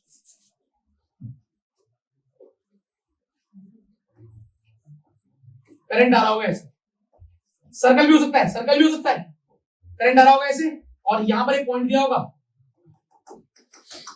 आज बोलेगा नेट मैग्नेटिक फील्ड निकाल दो यहाँ पे। ये तो आर्क हो गई, क्या हो गई ये आर्क, ठीक है, 90 डिग्री की आर्क हो गई, क्वाड्रेंट हो गया, और ये आपके हो गए सेमी इनफिनिट वायर इस तरफ, सेमी इनफिनिट वायर इस तरफ। पी पॉइंट मैग्नेटिक फील्ड निकालनी होगी। मैं जानता हूं इसकी वजह से क्या होती है mu naught by 4 pi d, इसकी वजह से mu naught by 4 pi d, और थीटा डिग्री की आर्क की वजह से क्या होती है theta by 360 into mu naught by 2r। तो तीनों की फील्ड आनी डायरेक्शन सेम ही आएगी, तीनों की ऐड करनी है आंसर। ठीक है, तो ये जो सेटअप है 3-3 नंबर के न्यूमेरिकल आते हैं, इसमें 3-3 नंबर, एक गोलाकार वायर लाइन ऐसे, ठीक है। और किस्मत थी इस साल आए थे, लास्ट से लास्ट ईयर जिसकी मैं तुम्हें कटआउट दिखा रहा था न्यूज़पेपर के, उस साल इसके न्यूमेरिकल आए। और पता है क्या होता है, मैं कहता हूं तुम ज्यादा टफ न्यूमेरिकल मत करके जाओ, तुम बेसिक की करके जाओ, तुम तब भी नंबर ले आओगे। क्योंकि वो क्या करता है, पेपर टफ नहीं आते, लास्ट पेपर टफ थोड़ा था, पेपर में कुछ हिस्सा टफ था, वो कुछ हिस्सा बार बार बच्चे के दिमाग में आ रहा था, और वो ऐसा भी नहीं था कि एक पूरा चंक एक तरफ हो बाकी सारा इजी, नहीं, बीच में 2 question tough, 1 question easy, 2 tough 1 easy. अब उन 2 टफ की वजह से वो इजी भी टफ हो गया। तो बहुत ब्रेन को अपने बोल देना पेपर तो टफ आ सकता है, आएगा, कोई बात नहीं। उनके बीच में जो इजी है ना भाई, अपना फोकस उन पे होना चाहिए, अपने को उनको करना है। एक चक्कर में सिर्फ वो कौन से जो आते हैं, अच्छा, tau is equal to N I A B, vector form m cross b, इधर यहां साइन थीटा जाता है। अरे यार इसके ना 3-4 फॉर्मूले बच्चों, मैं उम्मीद करता हूं तुम्हें तीनों चार आते हो। r is equal to mv by qb या r is equal to mv sin theta by, जानते हो हेलिकल पाथ और सर्कुलर पाथ, बताए। लास्ट ईयर जो पीपीटी हमने बनाई थी बच्चों को दिखाई थी इस टाइम पे, आपको मैं अगर वो पीपीटी थी वो भेज दूंगा, पूरी अलग है इससे पूरी अलग है। हर साल सैंपल पेपर से वेटेज बदल जाती है, हर साल बोर्ड का सैंपल पेपर जो आता है उससे एस्टिमेशन अलग लगता है, ठीक है। इसलिए तो बोल रहा हूँ जनरल ट्रेंड नहीं है कुछ चीजों का, आपको जो बताया जा रहा है उसको इग्नोर मत करना। पेपर जब आएगा तो हम सारे बैठेंगे तो देखेंगे सेम ही आ रहा है, पर पता है डिमोटिवेटिंग लगता है मुझे पेपर के बाद ये सब डिस्कस करना, डिमोटिवेटिंग लगता है। उन बच्चों के लिए अच्छा नहीं क्या, अरे हम तो सारा करके गए थे भैया, क्या नाचो। मैग्नेटिज्म मैटर बता भी चुका हूं, फिर भी सबसे इंपॉर्टेंट यही है भैया, मोस्ट इंपॉर्टेंट। पैराडाया फेरो, पैराडाया बाहर मैग्नेटिक डाइपोल की तरह इंपॉर्टेंट मैग्नेटिक फील्ड का फॉर्मूला इक्वेटोरियल और एक्सियल पे। अच्छा ये क्या है, वेरिएशन ऑफ मैग्नेटिक प्रॉपर्टीज, ये आपको बता चुके हैं। टेम्परेचर, टेम्परेचर यहां मैं बोलना चाहता हूं आपसे कि एक लॉ था, उसका नाम था क्यूरी लॉ। उसमें कहते हैं काई प्रोपोर्शनल टू 1/t। कहा जाता है खतरा सिर्फ फेरो और पैरा को है, फेरोमैग्नेटिक और पैरामैग्नेटिक को खतरा है। फेरोमैग्नेटिक पैरामैग्नेटिक कहते हैं अगर टेम्परेचर बढ़ाओगे, फेरो और पैरा कहते हैं अगर टेम्परेचर बढ़ाओगे तो हम अपनी नियत बदल देंगे। पैरा डाया की तरफ शिफ्ट हो जाता है और फेरो पैरा की तरफ। सबसे बेकार कौन मैग्नेटिक फील्ड के हिसाब से, डाया। उससे थोड़ा अच्छा, सबसे अच्छा। तो टेम्परेचर बढ़ाने से डाया को कोई खतरा नहीं, पैरा और फेरो की मैग्नेटिक प्रॉपर्टी खत्म कर लगते हैं, कम होने लगती है। तो ये पैरा जो है इसकी मैग्नेटाइजेशन कम हो जाती है, डाया फेरो की भी, तो पैरा बिकम्स डाया। मेन बात क्या है, टेम्परेचर बढ़ाने पर para becomes, but on increasing temperature there is no effect on dia. Dia पे कोई इफेक्ट नहीं होता, पैरा पे होता है। क्या बन जाता है, टेम्परेचर बढ़ाने से टेम्परेचर। तो ये वेरिएशन की बात चल रही है। प्रॉपर्टीज ऑफ बार मैग्नेट, ये आपने क्लास 10 में पढ़ा था भाई, क्लास 10 का टॉपिक है। Aligns itself in north south direction and suspended field, attract small bits of iron towards it, has two poles north and south, like poles repel, unlike pole attract, magnetic field originates from north ends to south to north inside the magnet, north to south. The magnetic field produced line दो line important, कान खोल के, magnetic monopole does not exist, magnetic monopole does not exist, magnetic monopole does not exist. एक और बात,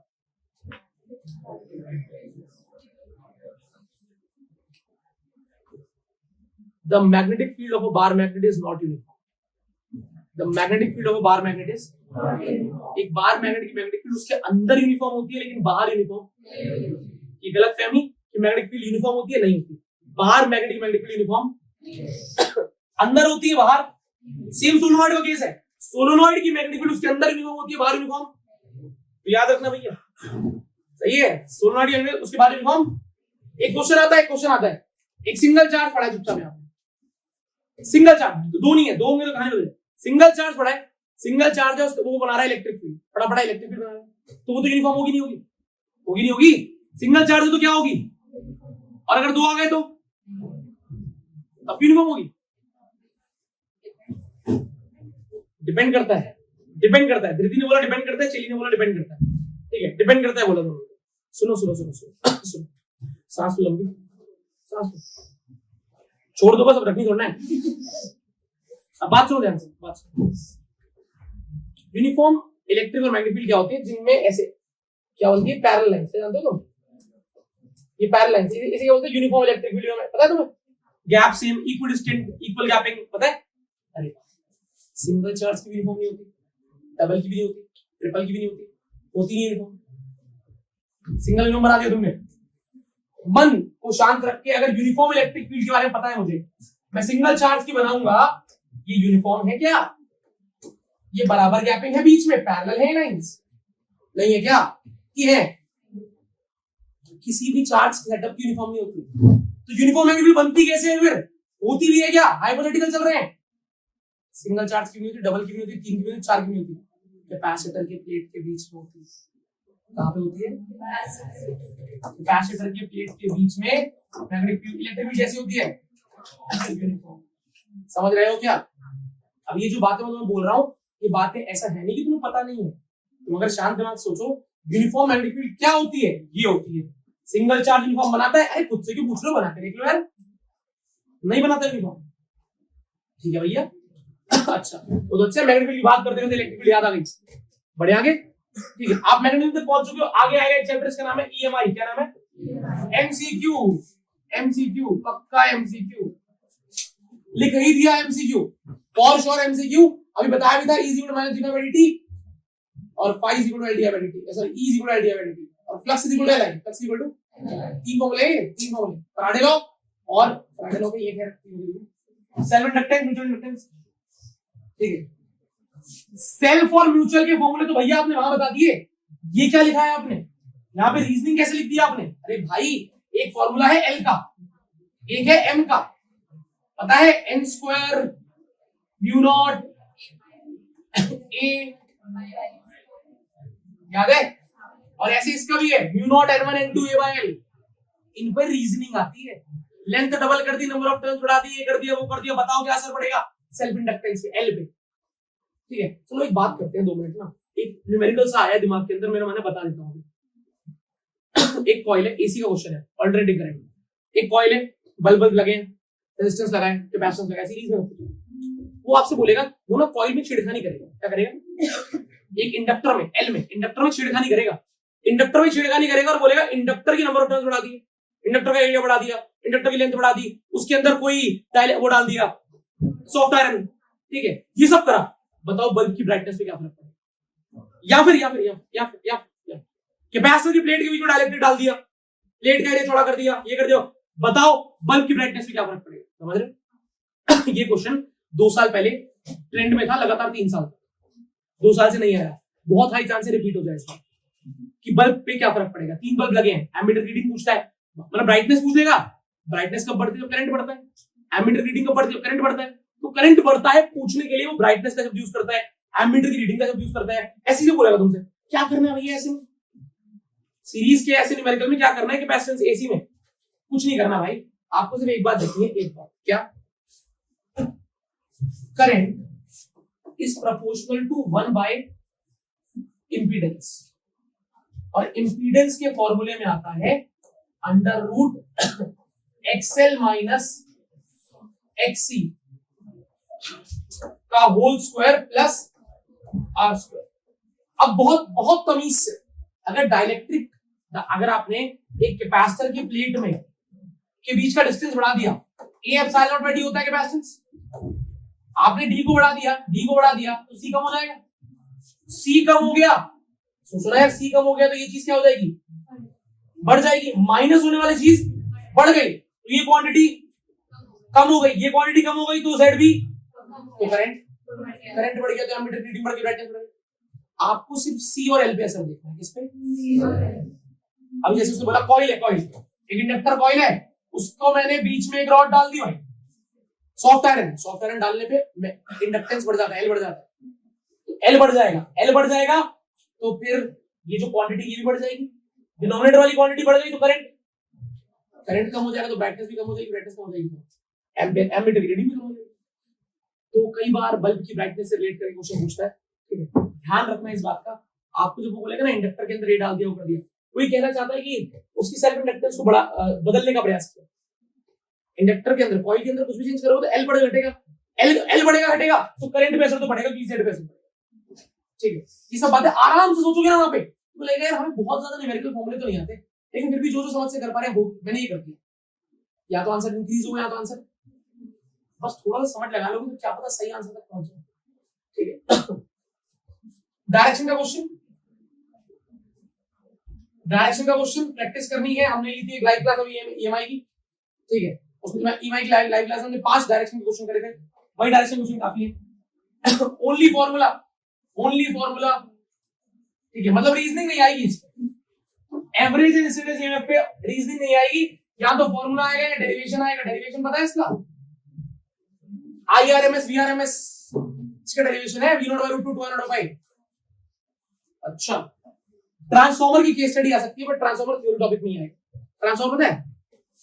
NS by NP is equal to ES by EP is equal to K is equal to IP by IS is equal to K, transformer constant, ठीक है। Last year transformer MCQ आया, उससे last year transformer MCQ आया, उससे last year transformer MCQ आया, transformer MCQ आ रहा है, theory direct MCQ without solving, ठीक है।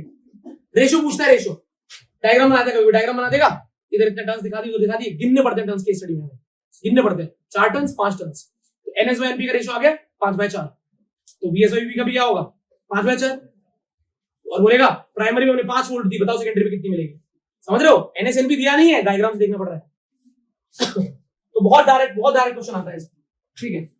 ये तो देखो, ये आपको पता है, ये चैनल वाला क्वेश्चन है ना, एक रॉड है 20 स्पीड से चल रही है, अलग अलग सवाल पूछेंगे, तुमसे कर दोगे, श्योर हो, पक्की बात है, ये हो जाएगा।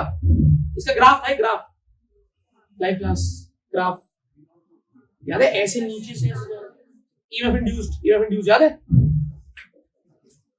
कोई बात नहीं। आप मुझसे जिस टॉपिक के बारे में बोलोगे ना, भैया इस टॉपिक पे न्यूमेरिकल कहां मिलेगा, तो तुम्हें एग्जैक्ट लोकेशन और एग्जैक्ट क्वेश्चन नंबर तक बता दूंगा, तो पूछना बस मुझसे, है ना, पीछे पड़ना मेरे, जितना प्रयोग, जितना इस्तेमाल, जितना भी हेल्प तुम मुझसे ले सकते हो 1.5 दिन में ले लो, उसके बाद मैं फिजिक्स में कितना भी जानता हूं, मैं तुम्हारी कोई मदद नहीं करता, पेपर हो चुका हो, अभी जितनी हेल्प ले सकते हो ले लो, जितनी भी चीजें पूछ सकते हो पूछ लो, जो भी चाहते हो, जो भी तुम कहोगे हेल्प कर देंगे तुम्हारी, बस पेपर देने नहीं जा सकता तुम्हारा, तुम्हें ही देना पड़ेगा, कुछ भी हो जाए।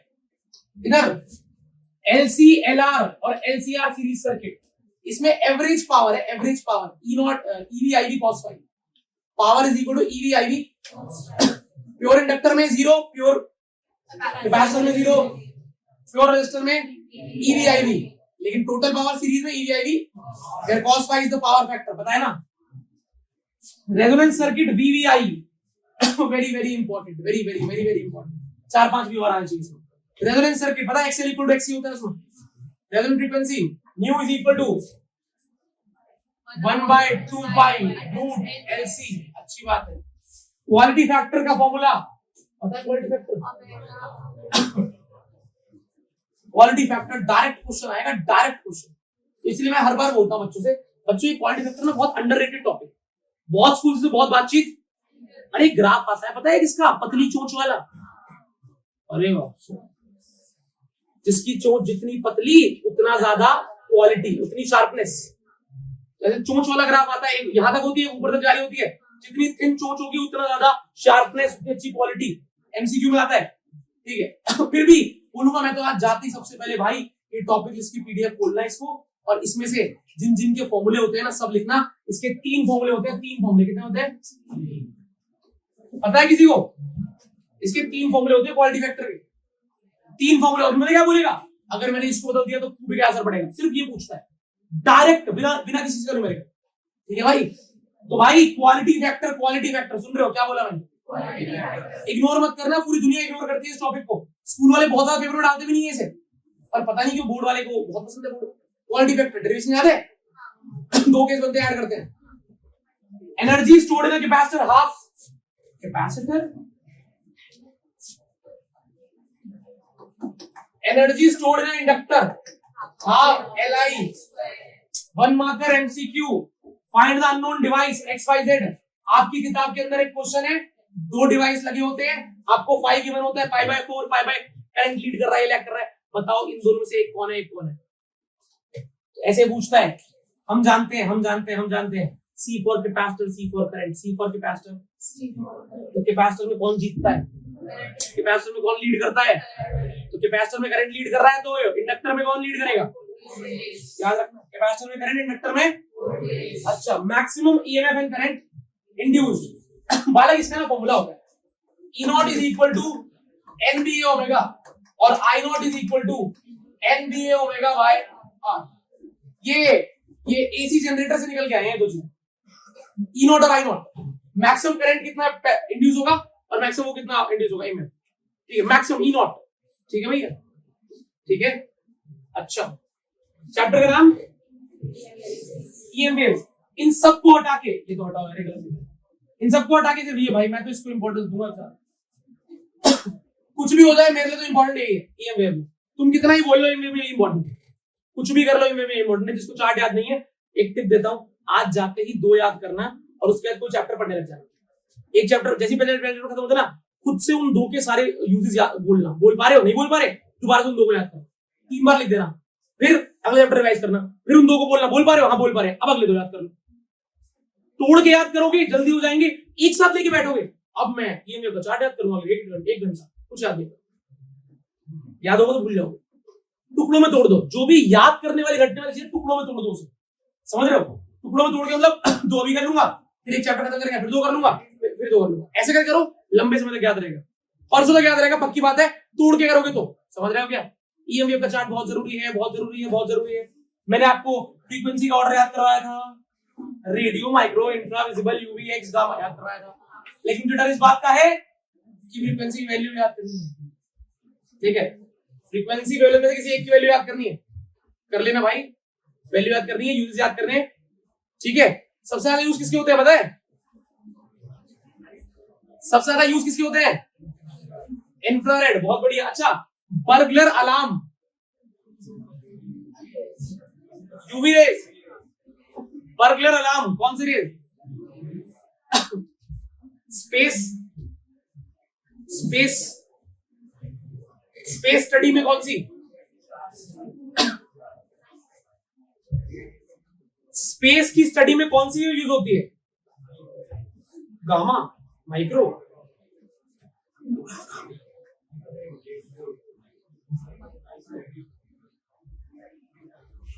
एयरक्राफ्ट नेविगेशन,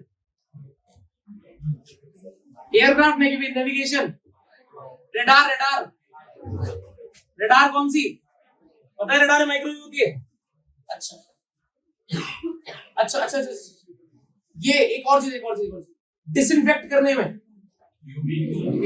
यूवी, डिसइंफेक्ट करने में, तो डिसइंफेक्ट में यूवी हो रही है। एक और है बहुत इंपॉर्टेंट यूज उसका यूज कहता है कि अगर लॉन्ग डिस्टेंस कम्युनिकेशन करनी हो तो माइक्रो, और वायरलेस कम्युनिकेशन करनी हो तो अच्छा। एक्सरे एस्ट्रोनॉमी में कौन सी रे यूज होती है? एक्सरे ही आंसर है। एक चतुर बच्चा लास्ट ईयर कहता एक्सरे लिखा था तो मैं समझ गया ये तो नहीं। क्यों? ये क्या दिमाग लगा लिया आपने? इतनी इंटेलिजेंस कहां से आती है? बेटा वो चतुर ही था, ठीक है? कह रहा इतना डायरेक्ट तो नहीं देंगे, अगर उन्होंने डायरेक्ट लिखा है तो मतलब कोई तो गलती है। एक ना रेडियो एस्ट्रोनॉमी होता है, क्या होता है? तो रेडियो एस्ट्रोनॉमी में क्या यूज हुआ? कॉमन बात है। अगर मेरे को मसल्स स्ट्रेन को सही कराना है तो एक्सरे, मसल, बताओ क्या? इंफ्रारेड। अरे ट्रीटमेंट होता है, ट्रीटमेंट, गर्मी से ट्रीटमेंट, वॉल्यूम लगाते हो क्या? इंफ्रारेड। क्या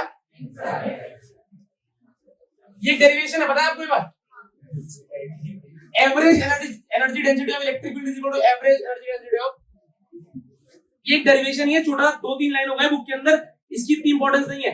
एक फॉर्मूला डिस्प्लेसमेंट करंट का, IC is equal to epsilon naught d phi bye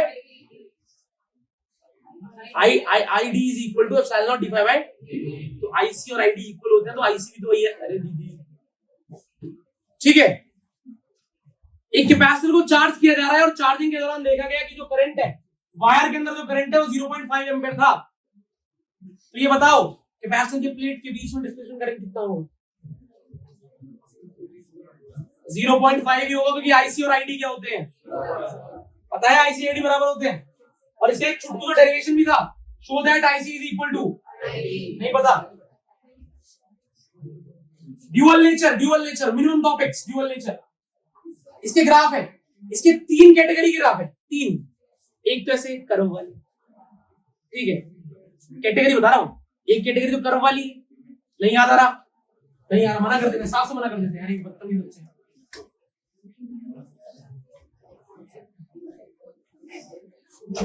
जा रहा है स्टॉपिंग पोटेंशियल वर्सेस क्या? Photo current. ऐसे ऐसे 2 ग्राफ होते हैं कैटेगरी के। दूसरी कैटेगरी काइनेटिक एनर्जी या स्टॉपिंग पोटेंशियल वर्सेस फ्रीक्वेंसी, याद है? और तीसरी category simple photo current versus intensity, you बनता है सीधा। ये 3 ग्राफ है भाई, इसे कहते हैं आइंस्टीन फोटो इलेक्ट्रिक इफेक्ट का ग्राफ। इसे कहते हैं photo current versus stopping potential का ग्राफ। इससे पता चलता है फ्रीक्वेंसी सेम है या इंटेंसिटी सेम है, फोटो करंट सेम है या स्टॉपिंग पोटेंशियल, इससे पता चलता है। और ये सिंपल ग्राफ है, बता रहा है इंटेंसिटी बढ़ाओगे तो फोटो करंट बढ़। 3 कैटेगरी के ग्राफ है, फोटो इलेक्ट्रिक इफेक्ट पे न्यूमेरिकल, फोटो इलेक्ट्रिक इफेक्ट पे न्यूमेरिकल। फॉर्मूला बताओ, EP is equal to W0 plus KE। अब इसमें मैं बता भी देता हूं, EP होता है hν या hc बाय लैम्डा के इक्वल, W0 होता है hν0 या hc बाय, सिर्फ इतना निकालने के लिए आ सकता है कि W0 दिया hc बाय लैम्डा से लैम्डा निकाल दो, लैम्डा नॉट दिया W0 निकाल दो। सुन रहे हो, काइनेटिक एनर्जी होती है EV0 के बराबर, किसके बराबर? Kinetic energy maximum is equal to EV0। और मुझे लगता है जितनी समझ आप लोगों को दी गई है इस चैप्टर में कॉन्सेप्चुअली, कि भाई वो इलेक्ट्रॉन जो अंदर से आता है उसकी एनर्जी कम हो जाती है और ये सब बातें जो बहुत हमने करी है, ये सारे कॉन्सेप्ट्स आपके पेपर में काम आएंगे। एक बार, बस एक बार शांति से नोट्स को पढ़ना, शांति से डेरिवेशन थ्योरी टॉपिक्स को पढ़ना, ठीक है। और ये जो टॉपिक्स मैं आपको दे रहा हूँ, आप जब भी जो भी चैप्टर कर रहे हो, तो अगर उस चैप्टर की मैंने स्लाइड खोल रखी है तो सारी टॉपिक्स देख ली, कर ली, रिविजन कर ली, लेकिन इन टॉपिक्स पे और भी कुछ हो सकता है ना, मोर अबाउट लिखा है, कोई फॉर्मूले लिखे हैं, अजीब से कॉन्सेप्ट लिखे हैं, इन टॉपिक्स के कॉन्सेप्ट नहीं छोड़ना। ग्राफ की प्रैक्टिस मल्टीपल टाइम्स करना, ग्राफ बहुत जरूरी है चैप्टर में। अच्छा, ये बताया था मैंने उस क्लास में, न्यूट्रॉन, प्रोटॉन और m और चार्ज का रेशियो बताया बात किसका? न्यूट्रॉन, प्रोटॉन, अल्फा पार्टिकल और एक और होता है बीटा पार्टिकल। तो अल्फा पार्टिकल और बीटा पार्टिकल, इनका मास क्या होता है, इनका चार्ज क्या होता है? मास और चार्ज, प्रोटॉन का 1U होता है, अल्फा पार्टिकल का 4U होता है, पता है? न्यूट्रॉन का 2U होता है, न्यूट्रॉन का 1U होता है।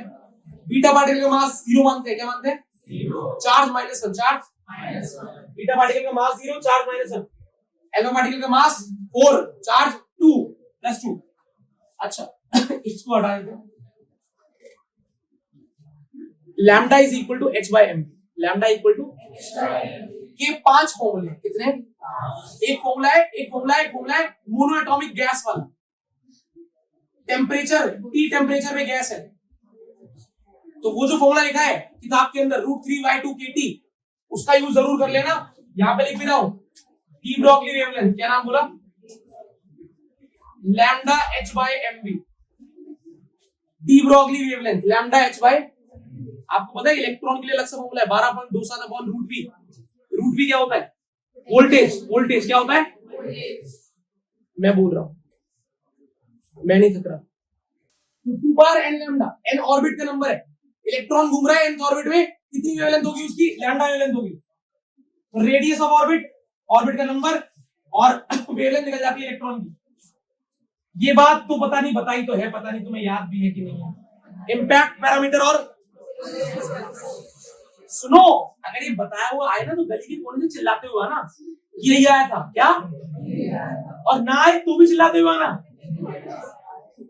अरे ऐसा होगा ही नहीं, ऐसा होगा ही नहीं। मेरे को इस बात पे बिल्कुल शक नहीं है कि ये नहीं आएगा, मुझे किस बात पे कि ये तो आ जाएगा। तुम करके नहीं आओगे, और करके नहीं आओगे में भी बात की बात है।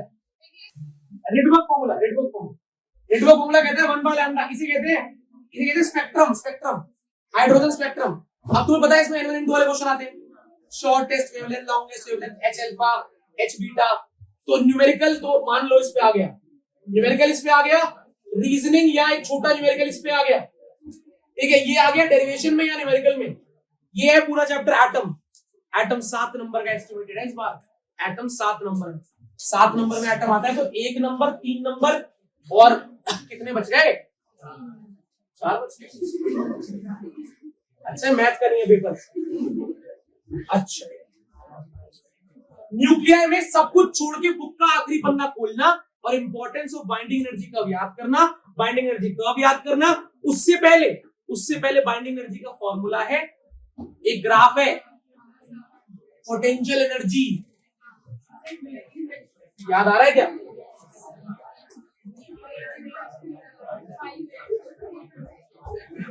आ रहा है क्या? ये पैकिंग फ्रैक्शन का ग्राफ नहीं है, ये पैकिंग फ्रैक्शन के नीचे है, तो बच्चों को लगता है पैकिंग फ्रैक्शन का ग्राफ है। ये potential energy versus R, MCQ R is equal to R naught, एक ही बार मास डिफेक्ट पक्का न्यूमेरिकल फॉर श्योर। एक रिएक्शन आएगी मास डिफेक्ट में, एक रिएक्शन आएगी, तुम्हें बाइंडिंग एनर्जी या तो माइनस करनी होगी या मास डिफेक्ट निकालना होगा। बाइंडिंग एनर्जी सबकी तरह क्योंकि माइनस करनी होगी, या तो यहाँ पे सबका मास देखा होगा, मास डिफेक्ट निकाल के into 931.5 mega electron volt upon A कर देना। अगर बाइंडिंग एनर्जी पर न्यूक्लियॉन पूछी हो, ये सारी चीजें कवर हो जाती है। अगर पेन की टिप लेकर क्वेश्चन पढ़ते हैं और जो निकालने हैं उसे अंडरलाइन करते हैं तो कोई गलती नहीं होती, पर न्यूक्लियॉन है या नहीं है। इधर कर तो बता दिया। अच्छा हाँ, ये न्यूक्लियर फ्यूजन जब नोट्स खत्म होते हैं तो 3 पन्नों का एक डाटा है। Fission fusion moderator, fission fusion nuclear reactor. तो moderator paraffin wax D2O, moderator के नाम बोल रहा हूं मैं तुम्हें। फास्ट मूविंग न्यूट्रॉन को स्लो कर देते हैं, उन्हें मॉडरेटर कहते हैं। क्या न्यूक्लियर फिजन पढ़ के जाना है भैया? बोल रहे हैं न्यूक्लियर फिजन आएगा, और नहीं आया तो एक सेकंड सुनो मेरी बात। नहीं आया तो तुम्हें ये नहीं आया पेपर के बाद तो डालेगा ना, अभी तो चलेगा। अभी तुम करके जाना 100%, क्योंकि मैं तो 100% श्योर हूं फिजन फ्यूजन आएगा। एग्जाम्पल कर लेना इसके, क्योंकि मुझे ये अगर ये कोई रिएक्शन लिख के दी और पूछा फ्यूजन हो रहा है तो भी आ सकता है, पर एग्जाम्पल आने का चांस ज्यादा है। What is nuclear fission, what is nuclear last year इस वाली क्लास की रिकॉर्डिंग में दिखाऊंगा ना, ये लाइन मैं बोल रहा हूँ फ्यूजन अगले दिन पेपर में आया। What is nuclear fission and fusion differentiate और एक एग्जांपल लिखो। ऐसा कुछ आया था क्वेश्चन लास्ट में फ्यूजन का। अभी थ्योरी क्वेश्चन है 2 नंबर में आ गया। अब सोचो ना, पेपर में 16 नंबर की थ्योरी आ गई, अब तुम फ्यूजन छोड़ के चले जाओ। बोल दिया आएगा, छोड़ के चले गए, 2 नंबर चले गए, उसी के भरोसे तो थे हम अच्छे नंबर आ जाएंगे। इसीलिए छोड़ना मत फ्यूजन। ऐसा नहीं लास्ट ईयर आया था इस साल नहीं आ सकता, चांसेस थोड़े कम होते हैं, लेकिन फिर भी न्यूक्लियर फिजन किसी न किसी सेट में आपको दिखेगा। सेट है फिजिकल में, कभी भी सेट नहीं होते। अगर ये बात पहले बताए थे तो आप इसको पढ़ते ही नहीं।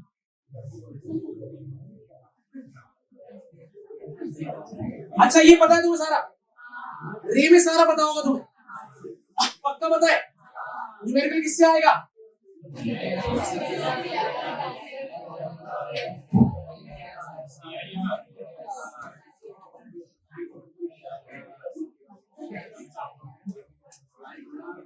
सुनो, सेट काउंट कर लेना।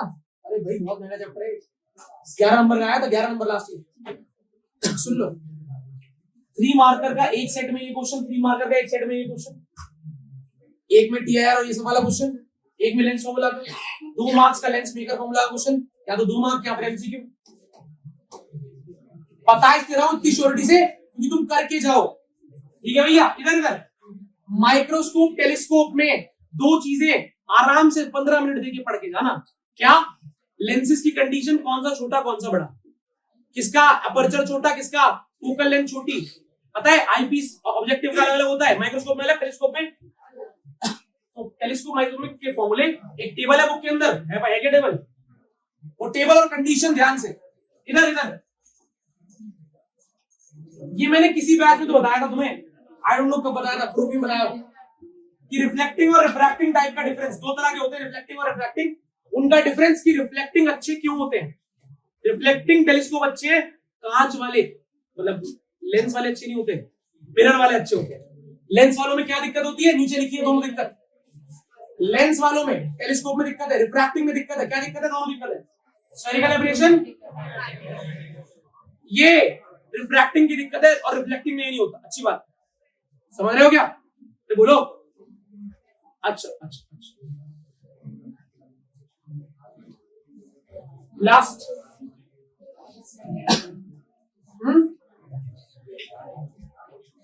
यार एक फॉर्मूला था यहाँ पे, कहां गया?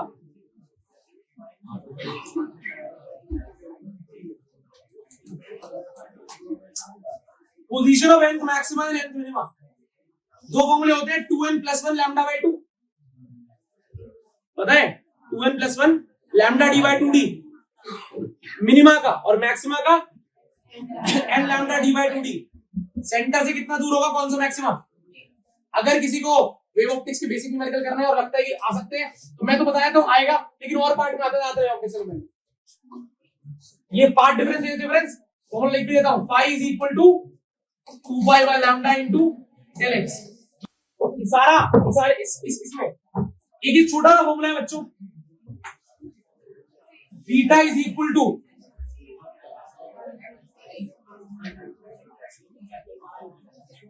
इसमें एक और होता है थीटा, थीटा पता है लैम्डा बाय, और एक होता है बीटा सेंट्रल, एक होता है बीटा सेंट्रल, पता है बीटा सेंट्रल क्या होता है वो 2 लैम्डा डिवाइडेड, तो एक तीसरा होता है बीटा सेंट्रल।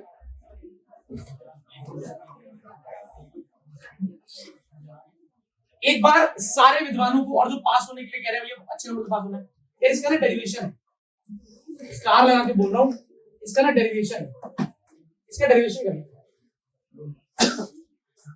सेंट्रल मैक्सिमा की विड्थ का डेरिवेशन करना, डिफ्रैक्शन के अंदर आता है, किसके अंदर आता है YDSC डेरिवेशन आपको पता है, डिफ्रैक्शन का डेरिवेशन आपको पता है, कंडीशन और मैक्सिमम में ट्रायंगल बनता है, ठीक है। और एक जिन बच्चों के जो कहते हैं भैया रीजनिंग, इसकी चैप्टर की रीजनिंग के लिए क्या करें, 2 पेज है नोट्स के अंदर, उसमें लिखा है मोर अबाउट इंटरफेरेंस, डिफ्रैक्शन नहीं बस इंटरफेरेंस, वो रीड कर लेना, लिखा है बेटा देखना मिलेगा। हाँ एक पन्ने का होगा, पीले रंग का होगा भाई, जो भी है इधर, इसे बोलते हो आप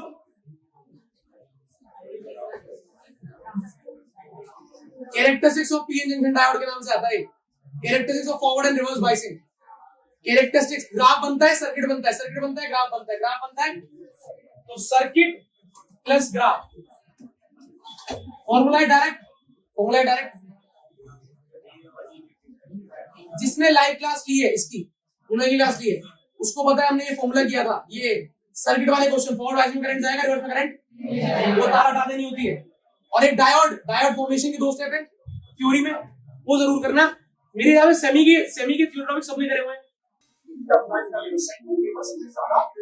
ठीक है।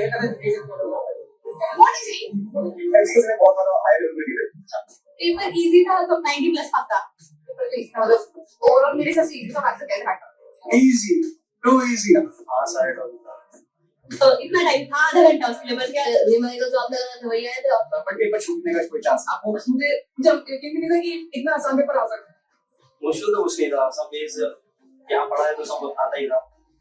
पेपर टफ था, बिलीव मी पेपर टफ था, मैं बोल रहा हूँ ये जो फेंक रहे हैं, ठीक है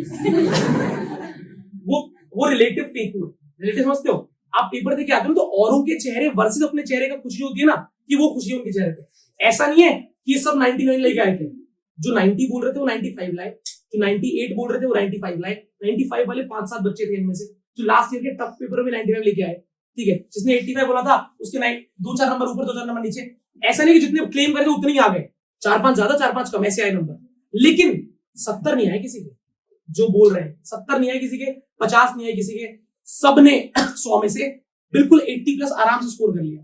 इनकी खुशी इसलिए दिख रही तुम्हें कि ऑन द मोमेंट पढ़ के बाहर निकले, पूरी क्लास में टॉपर और बच्चे टेंशन में हैं, ऐसा नहीं है ये कुछ बहुत तोड़ू पढ़ने वाले बच्चे हैं, मैंने कुछ ऐसा मंत्र दे दिया था, कुछ नहीं किया था, बस यही बोला था पेपर टफ आएगा मानो, पेपर में जाके ये मान के चलना हर क्वेश्चन टफ है, हमें हर क्वेश्चन करना है, हमें पूरा करके आना है, पेपर छूटेगा नहीं, और तुम अपना बेस्ट उसमें देके आए हो हर क्वेश्चन में, तुम्हारा नंबर अच्छा है। अगर क्योंकि सब सेंटर से बाहर निकले तो उन्होंने क्या सुना, 12 नंबर का छूट गया, 15 नंबर का छूट गया, भैया मेरी क्लास के टॉपर का तो 20 नंबर का छूट गया, मेरे टॉपर क्या था एमसीक्यू एक भी नहीं हुआ उससे, 5 बार एमसीक्यू छूट गए, ये सारी आवाजें सुन के ये सेंटर पे आए थे यहाँ पर, और जब ये आए तो इनका था मेरा तो पूरा हो गया, मेरा तो आधा घंटा बच गया आराम से। तो उस बात की जो खुशी होती है ना, यार ये पागल रो रहे हैं, पेपर तो मैंने भी किया, सेम पेपर था, हम तो करके आए, तो वो वाली खुशी होती है रिलेटिव। तो मैं तुम्हें ये नहीं कह रहा तोड़ू है, तुम तोड़ू, तुम फोड़ सकते हो, तुम में पोटेंशियल है, तुम्हारा टाइम है, उनका टाइम गया है, तुम्हारा टाइम है, तुम्हारा साल है, समझ रहे हो। अब पेपर के लिए सुनो, अब पेपर के लिए पढ़ना कम, करना ज्यादा, थ्योरी पढ़ो, रीजनिंग पढ़ो, कॉन्सेप्ट पढ़ो, लेकिन न्यूमेरिकल डेरिवेशन करो, जो आती है बहुत जहन में पता है उसको छोड़ के बाकी सब कुछ करना है, ठीक है। आप 2 दिन लड़ने की तैयारी कर रहे हो, समझ रहे हो, तो तलवार की धार को तेज कर लो, दिमाग को बिल्कुल शार्प कर लो, वहां जाके जितनी पैनी धार होगी ना उतनी बुरी तरह क्वेश्चन को काटते जाओगे, पेपर पूरा खत्म हो जाएगा। अगर तुमने खुद को ढीला छोड़ा, बेटा रस्सी जब तक टाइट होती है ना कुछ भी कर सकती है, ढीली रस्सी किसी काम की नहीं। तो ढीला मत छोड़ना खुद को, समझ रहे हो? ढीला मत छोड़ना। पेपर करने के लिए 1.5 दिन है, इस 1.5 दिन में जितना पढ़ सकते हो पढ़ना। आज का काम तो बता दिया, या तो आप बच्चे मॉडर्न फिजिक्स प्लस रे वेव ऑप्टिक्स तक सब कुछ करेंगे एक साथ, numerical, derivation, theory, concepts, notes, या फिर आप सारा सिलेबस के पूरे डाटा के नोट्स, थ्योरी डेरिवेशन बस, फॉर्मूला थ्योरी डेरिवेशन तीनों आज रात तक करने के बाद 2 बजे 3 बजे जब भी सोएंगे, सुबह 4 घंटे का अलार्म लगा के घर वालों से बोल के कि भाई अगर मैं तुम्हें गाली भी दे दूं ना तो भी उठा देना, पानी मारना, थप्पड़ मारना, लात मारना, घुसा मारना, 4 घंटे में उठा देना। सुनो कल की नींद आराम से लेनी है, पता तुम्हें? तो आज की नींद अगर पहले से बेहाल है तो थोड़ी और बेहाल हो जाएगी, यकीन मानो। अजीब लाइन है पर मैं क्या बोलूं, सच बोलना है। जब बड़े एग्जाम्स आते हैं ना तो ऐसा कुछ नहीं होता, कोई भी दुनिया में ऐसा नहीं होता कि यूपीएससी का पेपर लगा दूंगा यही आ रहा है, कुछ नहीं होता भाई ऐसा। जितनी मेहनत उतना फायदा। लास्ट 1.5 दिन की मेहनत, लास्ट 4 महीने की मेहनत जितना फल दे देती है अगर अच्छे से करी जाए तो। जैसे जैसे जैसे जितना भी टाइम है उसमें प्लीज आइसोलेट होकर पढ़ना, ठीक है? पढ़ने की तरीका एक ही है, 1 से 1.5 घंटे का स्लॉट होता है, 50 मिनट का। अभी क्योंकि टाइम बहुत कम है, आई रिकमेंड यू 50 मिनट की स्लॉटिंग करो, 10 मिनट का ब्रेक लो, 50 मिनट की स्लॉटिंग करो। पानी बहुत पियो, आज पूरे दिन, कल पूरे दिन। नींद कम आएगी, रात का खाना मत खाना। अभी घर जाके भूख लग भी, रेजिस्ट करो भूख को, समझ लो। जब मरने वाला होता है ना बच्चा, जान लगा रहा होता है अपनी पूरी, तो उस टाइम वो ये नहीं कहता यार 1 गिलास पानी मिल जाएगा, ठीक है यार खाने में आज वो खा, कुछ नहीं होता भाई प्रेफरेंस। ये 1.5 दिन कब निकल जाएगा पता नहीं है, इसीलिए सब चीजें इग्नोर करना। मैं सिर्फ टाइम खर्च इसलिए कर रहा हूं कि मैं जानता हूं माइंडसेट बन गया, डायरेक्शन मिल गई तो उस तरफ, वरना उस तरफ। इसीलिए बहुत टाइम खर्च कर रहा हूं अभी तुम्हें बताने में।